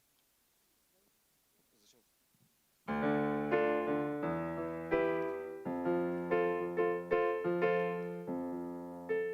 I would really love to know which song it is that you're playing. Charlotte. Okay. Okay. It's my phone. It's mine. Thank you. All right, and right now it's time for us to move on to our second panel discussion for the day. And this one is leading us towards the end of our program, Namhlanje, as we're about to close off the program here too. I want to again remind you that we are joined by multiple provinces from across South Africa who are joining us via our satellite link. And we are going to need them to be a part of the discussion a little bit later on. I want to acknowledge that we do have Limpopo, we also have Mpumalanga, we have KZN, we have Western Cape, we have Northern Cape, we have the Northwest, as well as the Eastern Cape. So we are indeed well represented. But speaking of representation right now, it's time for us to hear from the young gentlemen who are in the room and hear what their voices have to say and what their peers have to say, as well as their representatives. Mr. Piano Man, siphakamise uNesongo Matikinga, who is the Secretary General of COSAS. Then Dicele Ukamugelo Mbonani, who is the RCL President in Mpumalanga and the RCL National Structure Member. Dicele Junior Councillor Cameron Gadden. Also Tapelo Letwalo, who is a GBEMer, Boys Education Movement. Tepi Sopulu, who is the Captain of SA Schools Debating. Uyolani Ngomane, who is the Junior Commissioner, SAPS Safer Schools Project. Please also have Mateo Clark, who is a grade 12 learner at Langenhoven High School. Litabo Nkosi, who is a young historian and debater at Tusa Secondary School. And also, Dicela Utreva Maluleke, Social Cohesion and Values at Johannesburg Central District. Thank you so much.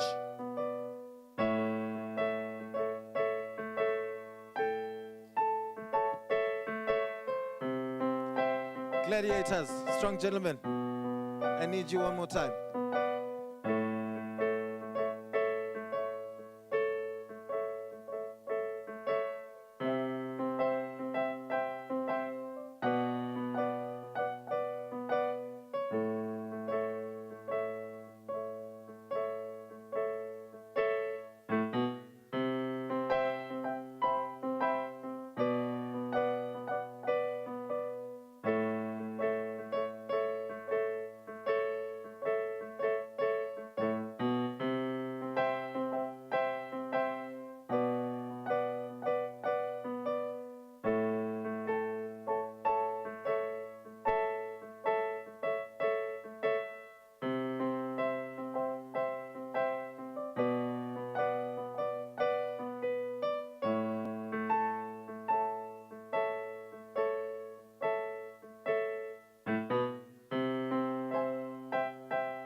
So much, my good sir. Really do appreciate it.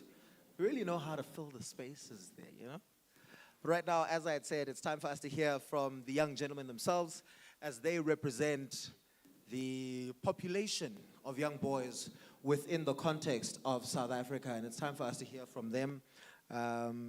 Unfortunately, le panel discussion yethu yanamhlanje akekho. So, ndiqonde into yobana hayi mandiyithabathe kwamna le challenge lena.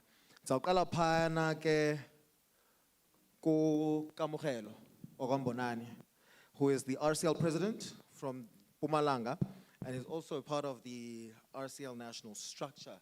First of all, welcome. Thank you so much for being here. And I understand that you represent a very big part of young men in South Africa.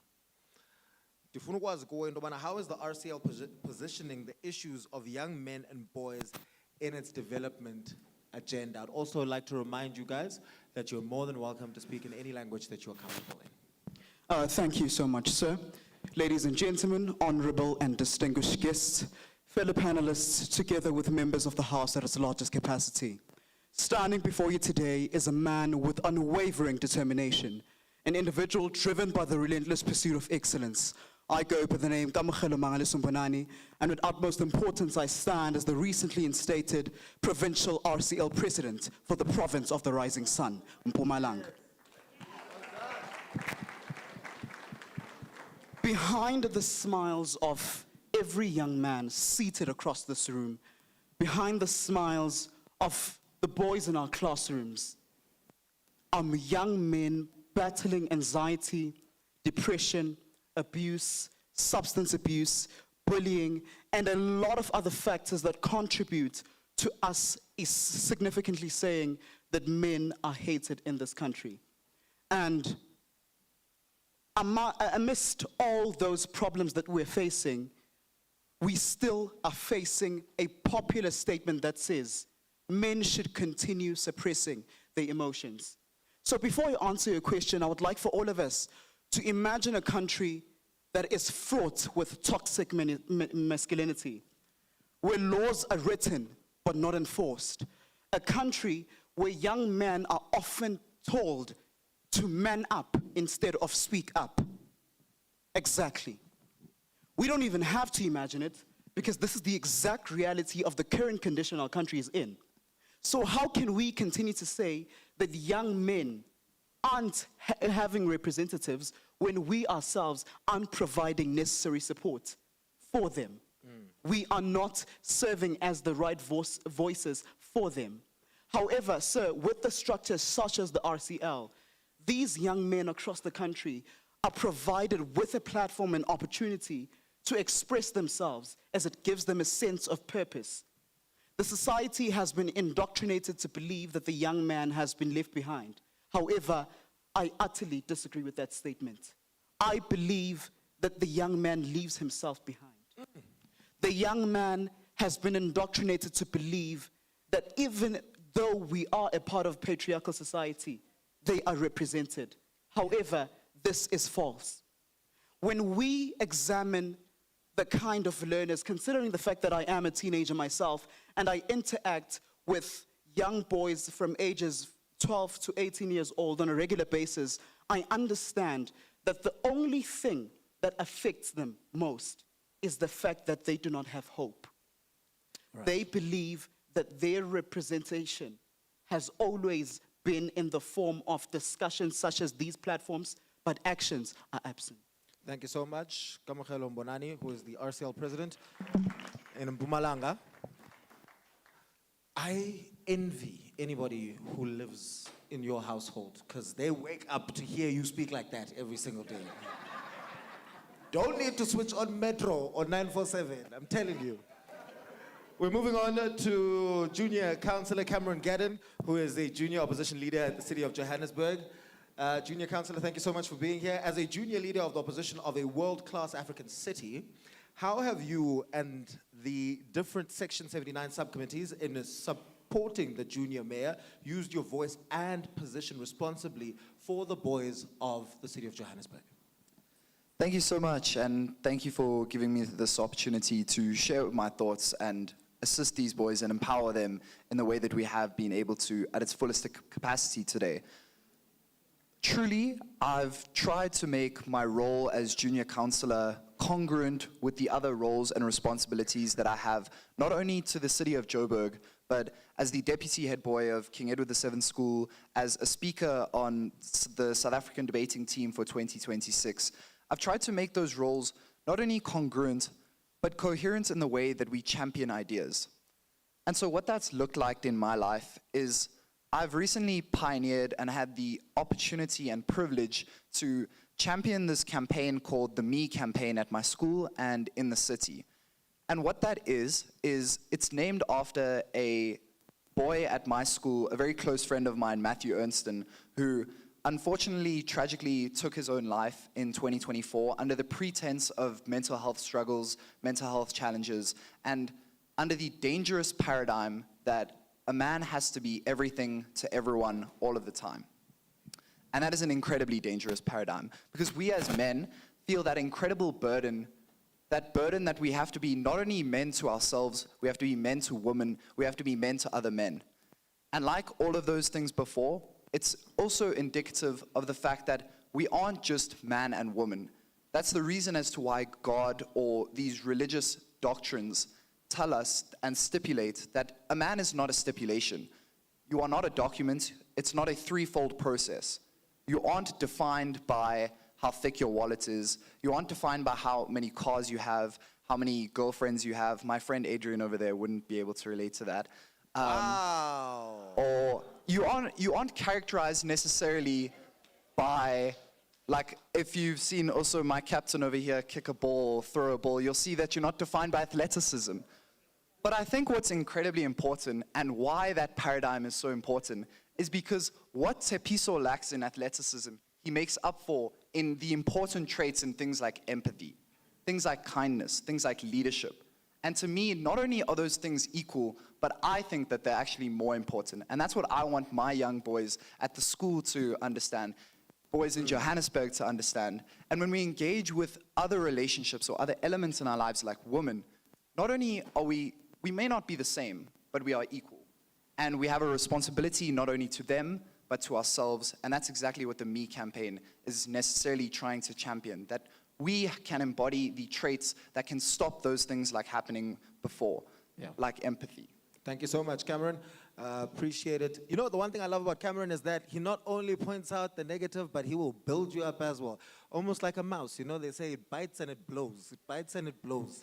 So well done on that. We move on right now to Thapelo Letswalo, who's a GBEM, Boys Education Movement. Thapelo, ndifuna ukwazi mna about the activities and opportunities that are offered for boys in the Boys Education Movement.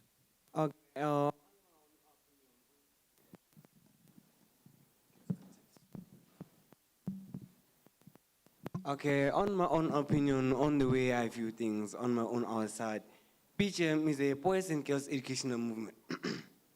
PGM, a boys educational movement, just like I said, are school-based clubs made out of boys and girls who are committed to the promotion of equal human rights and mutual dignity for both boys and girls. The PGM members often receive training on different topics, including how to form a club and make it work. And secondly, on going back to their activities, just like you mentioned, their activities, we meet on weekly on Tuesdays, Thursdays, and Friday. Then Tuesday and Wednesday when we meet is where we discuss about the issues that we have at school and try to make a change, like raising awarenesses. Then on Friday, as we meet Fridays, then where we clean up our school. So on Monday when we come back, we find it clean. Okay, then from weekly, we go to monthly where we meet with other schools and we have like a debate on different topics where we exchange knowledge of the way we view things. Then as we continue to yearly, we have district camp and free provincial camps where we learn about leadership and team building. The opportunities the boy gets in PGM is that we get exposure of public speaking and we gain knowledge of the way we see things, and we often even gain interpersonal skills like confidence, communication, and we gain confidence at the end to be the man that you want to be, and we're empowered to be the brave leaders who lead positive change in our world, who spread and to be the better person, the better vision that you are today. Thank you very much, Thapelo. Appreciate that. Ndiyayithanda le nto ithethwa nguThapelo apha as he's listing all of the activities that are done there. Ske yandikhumbuza uGundi noMazwi phayana kuYoTV Land. Ngenye imini babexabana besithi ngizokwenza busy. And that's exactly what Boys Education Movement is doing for our young boys. And we know in order for them to stay off the streets and be productive members of society, we need to make sure that we keep them busy. Yolani?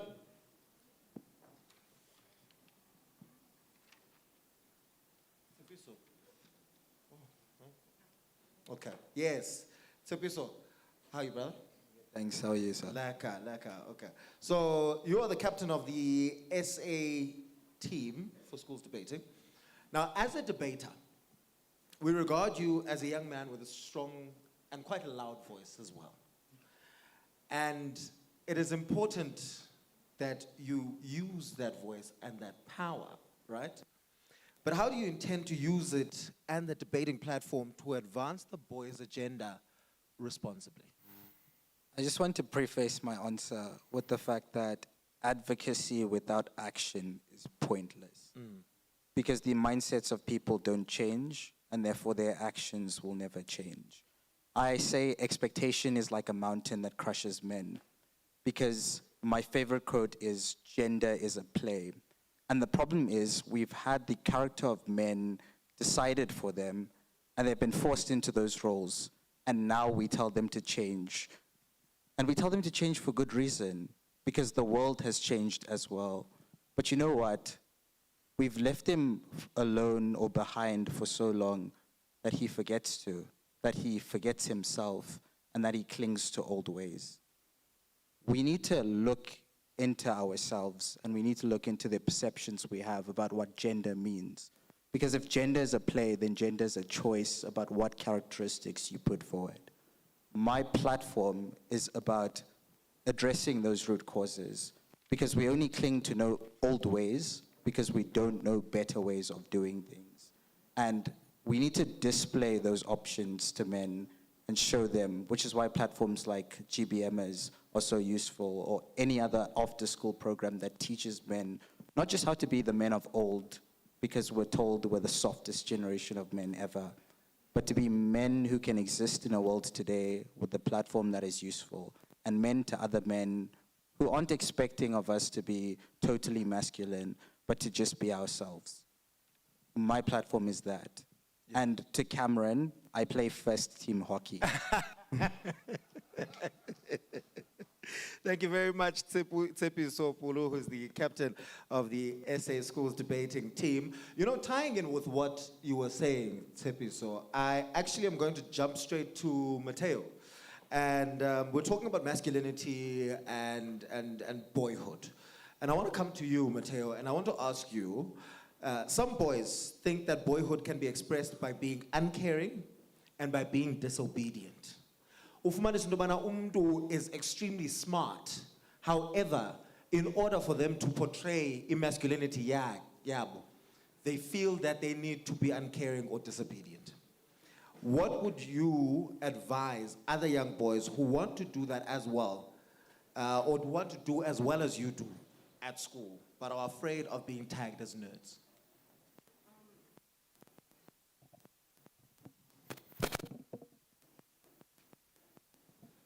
Thank you so much for that question. But first of all, I'd like to say thank you for this amazing opportunity. Deputy Minister of Basic Education, Deputy Ministers around us, and all of the members of this current setting. Thank you so much for that question, sir. That is a very good question. Firstly, I think that it's quite a paradox to stigmatize being smart, being labeled as a nerd, is dehumanizing as a man. Because isn't a man supposed to be strong, supposed to be smart, supposed to have an education so that they can better themselves? Is that not a definition of a man? Why should a man be demoralized by the fact that they care for their future? They want to learn more. They want to succeed in the future. They want to have somewhere a system that they're able to develop, that they're able to bring their family up. And I feel like that is quite a contradictory statement. So the advice I would give is, it's not really achieving. It's not really getting to a place in your life where you're able to say, damn, I actually achieved that. It's rather the environment, the setting that you're in, the mentality that you have that needs to be changed. Stop thinking of succeeding. Stop thinking of getting great in academics, getting an education as something that is a nerd or classified as negative. Because after all, a man is supposed to provide. A man is supposed to have education so that they can provide for the family, as it is normally stated.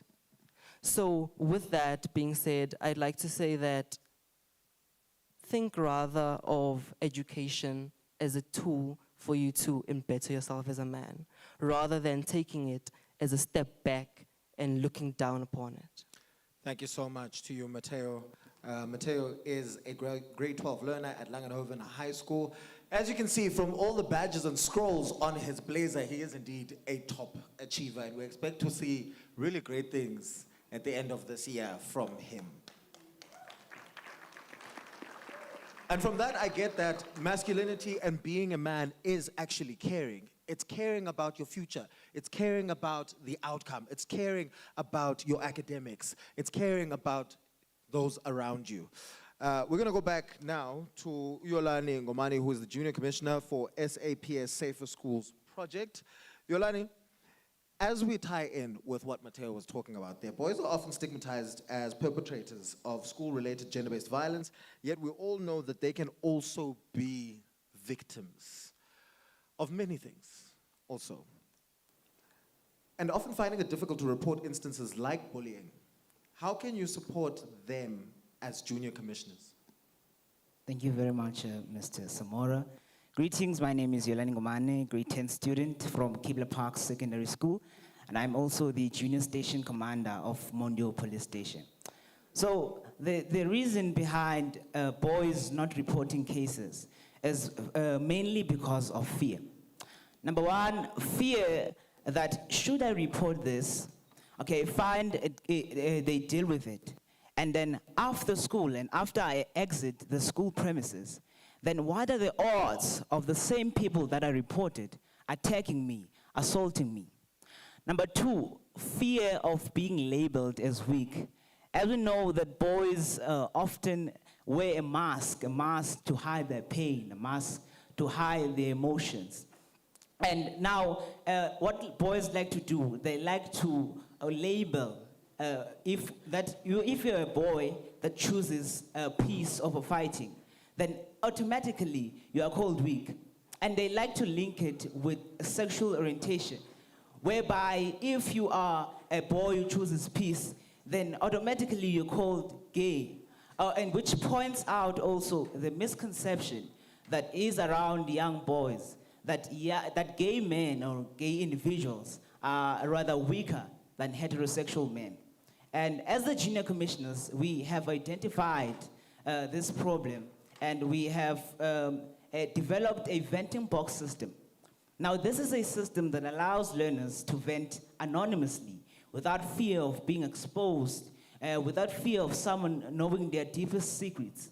We also have peer counselors that we elect in schools. We've done this in one high school, Letutemba. Our predecessors in 2023, they developed this venting box system, but it was only temporary venting boxes. Yeah. But now we're working on building permanent venting box system in schools.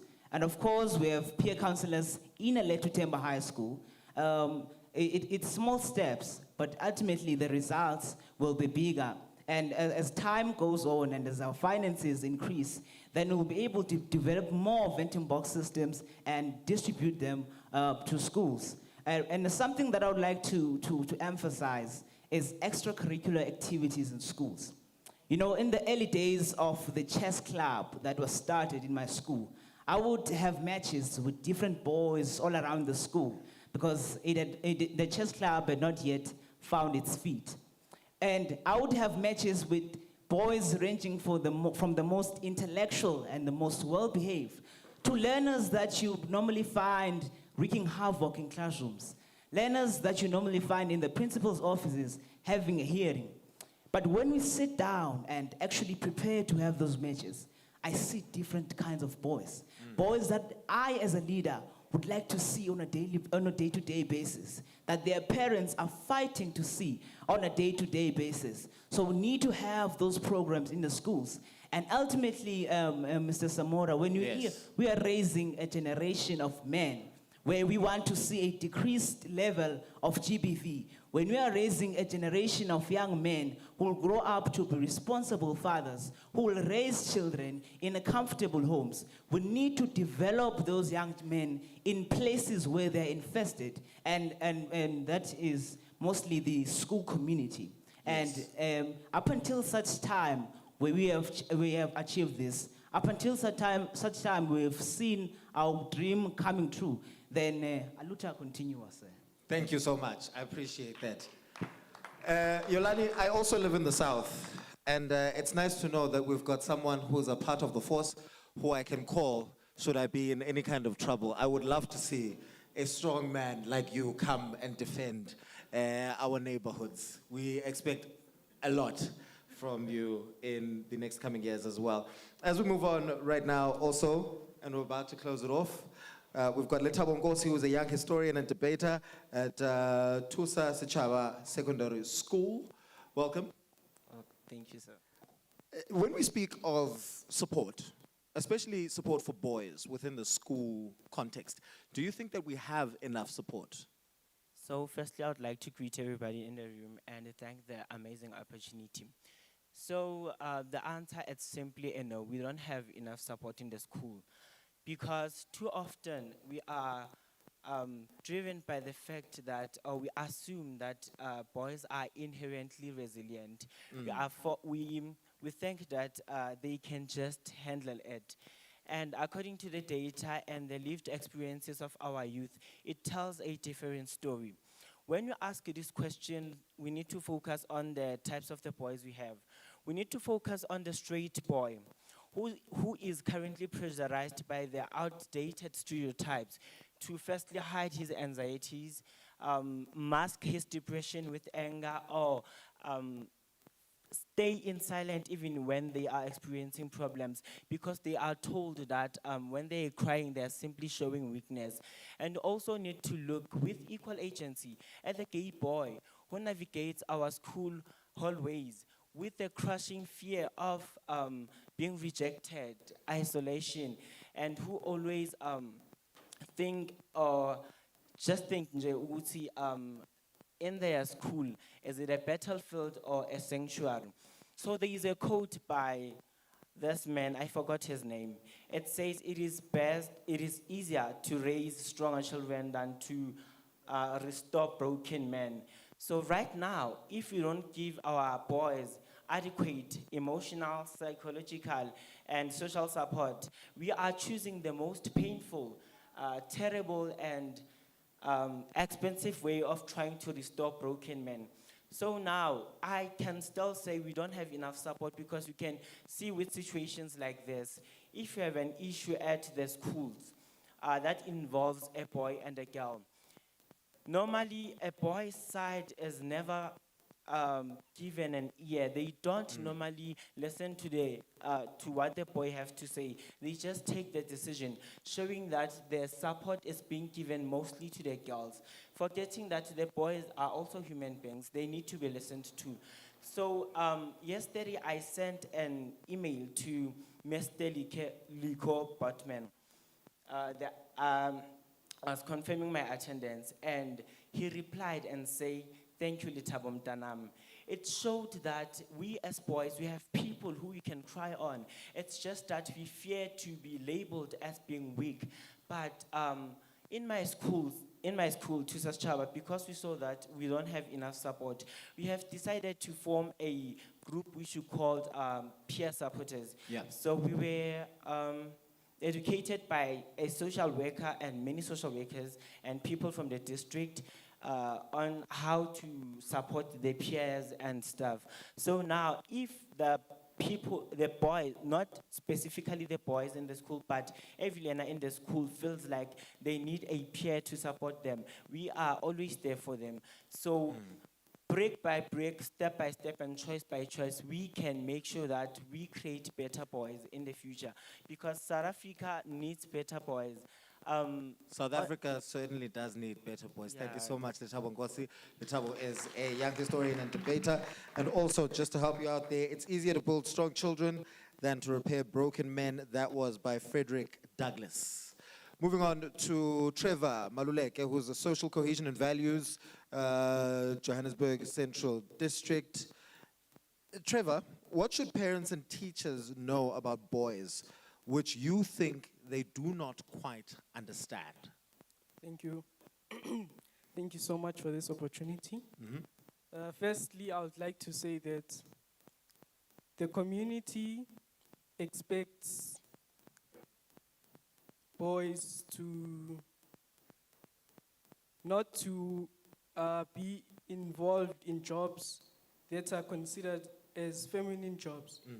And I would like to say to the parents and teachers that when the boys choose a career or a career path, that they should not judge and say that no, caregiving or being a nurse or even a daycare teacher is being considered as feminine.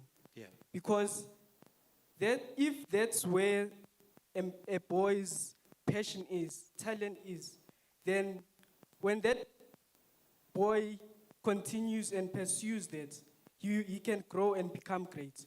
But now when he is taken, when he is robbed away of his opportunity to grow in what he loves doing, then that's when he starts to become aggressive, violent, and disruptive in the community, becoming a burden and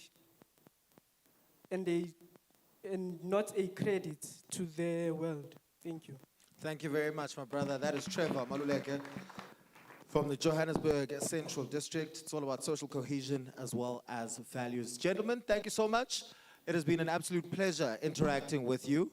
And right now it is time for us to find out a little bit more from our other districts and our other provinces, but you guys may take your seats right now. Let's give them another round of applause.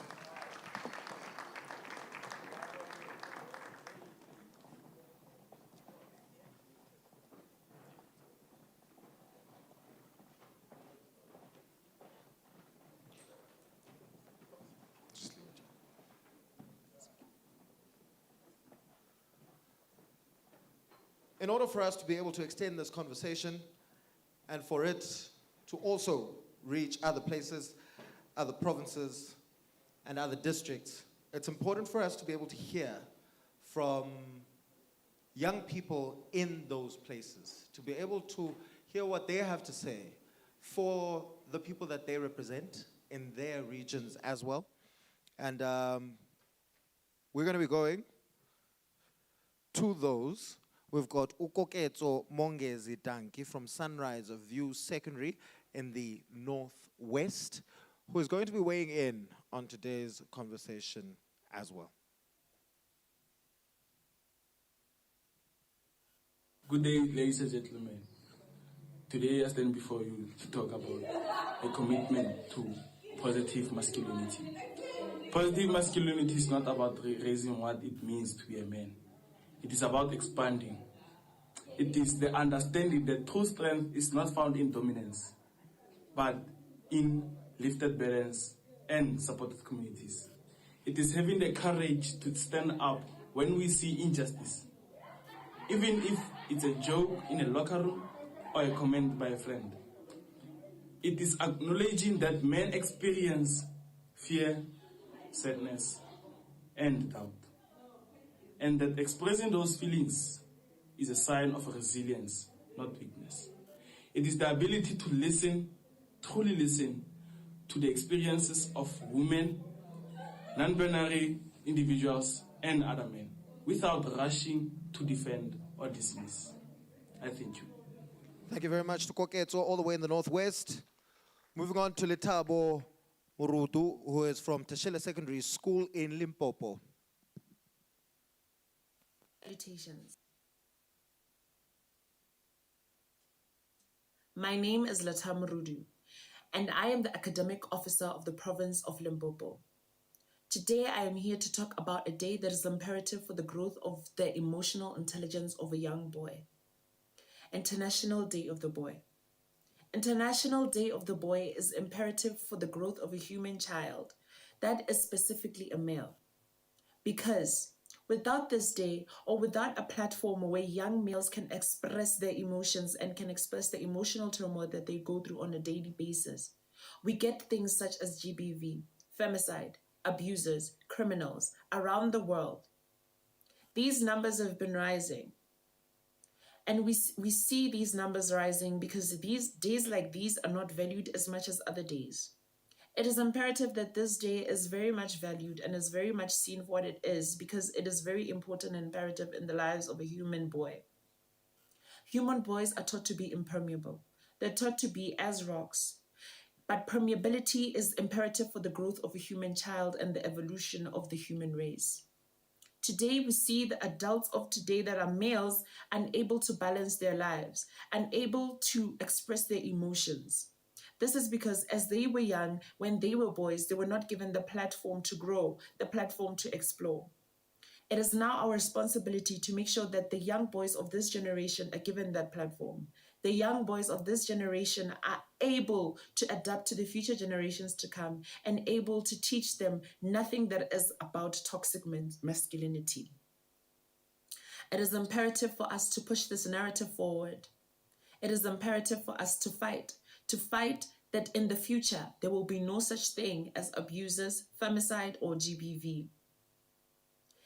As a young male myself, I've gone through these problems, and it is my responsibility to show other young boys that you can become anything you want to be, as long as you are able to seek help when you need it, and not try to be the toxic men that we see from generations in the past. I thank you for lending me your ears. Salutations. My name is Letabo Rudu. Thank you very much, Letabo. Thank you. Letabo all the way in Limpopo. We now move on to Siyathokoza Mavimbela from Vryheid Landbou High School in KwaZulu-Natal. Today, we celebrate boy children. Not for anything that they've done, but for who they are. Greetings. Often as boy children, we are taught that our value is measured in our service and our provision. But today, we are here to shift that narrative. We celebrate boys because of who they are, what they stand for, and most importantly, who they want to be. Too often, boys grow up hearing phrases like, boys don't cry, and man up. These words may seem small, but they're not. They build walls. Walls that stop boys from expressing themselves, asking for help, and embracing their humility.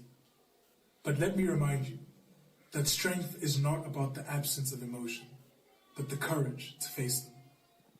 The International Day of the Boy Child is a reminder that boys deserve the freedom to feel, the space to grow, and the support to dream. Frederick Douglass once said that it is easier to build a strong child than to repair a broken man. But men are broken in boyhood.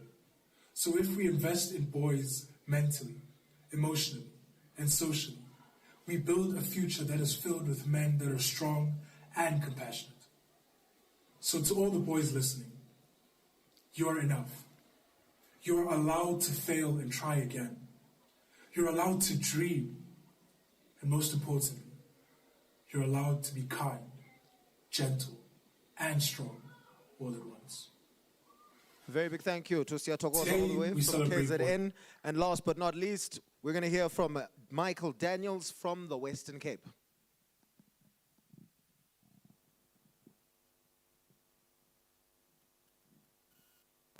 Hi, my name is Michael Daniel. I'm the former Junior Mayor of Cape Town, and today I'd like to say a very big thank you to the Department of Education for all the hard work and the effort that they've been pouring into bringing the issues of the boy child to the foreground through their commemoration of the International Day of the Boy Child. I think far too often many men and many boys are being told to just man up and be silent about the issues that they are facing. I don't think this leads to anything good. It leads to men suppressing their emotions. It leads to men giving into peer pressure, into violence, substance abuse. And so I'd like to thank the department for all the hard work that they've been doing. Commend the department as well, because I think we need to put more effort and resources into creating safer spaces, braver spaces for our boys to be able to explore their emotions, talk about what they're feeling, and talk about what they're going through. So thank you very much to the Department of Education for all the hard work that they've already done, and I look forward to seeing the impact that they make in the future. Hi, my name is Michael. Very big thank you to Michael Daniel, all the way in the Western Cape. But right now, ladies and gentlemen, to the boys that are still around, we have officially come to the end of the program yethu yanamhlanje. It has been an absolute pleasure, but before we sign off officially, ndizawucela Mr. Liko Bottoman to please come up. You can come this side, it's okay. Come this side. to please come up and officially give us a vote of thanks here to end our closure. Uliko Nanimgibele, Director of Social Cohesion and Equity within the Department of Basic Education. Diva Amahemhem Ati Ndobana Ngoku, he's the Acting Chief Director. Payana with Department of Basic Education. And I also want to say to what Litabo was saying, Ndobana Uliko Ute Enkosi Mdanam Uliko Zoti Mdanam Nagumdu Omdala Gnaye on 54. Thank you so much, Mr. Bottom. Thank you very much, Samora. Colleagues, you would have noticed, greetings to you, DM, and the DMs in absentia. You would have noticed that children have had to leave because they're rushing for their transports where they must be picked up. They can't pick them up here. They've got to go back, then they get picked up so that they can leave. So we are learning from these chapters of dialogues. Last year, we didn't have a voice of young people at all. So this year, we had the voice of young people, but at the end. So next year, we'll start with the voice of young people, then our voices, until we perfect it. And then secondly, to just say to our partners who made it possible, it's live streaming. People are seeing it from across the country and across some of the countries that are neighboring. We now already have an invite, Deputy Minister, from the first gentleman of Namibia.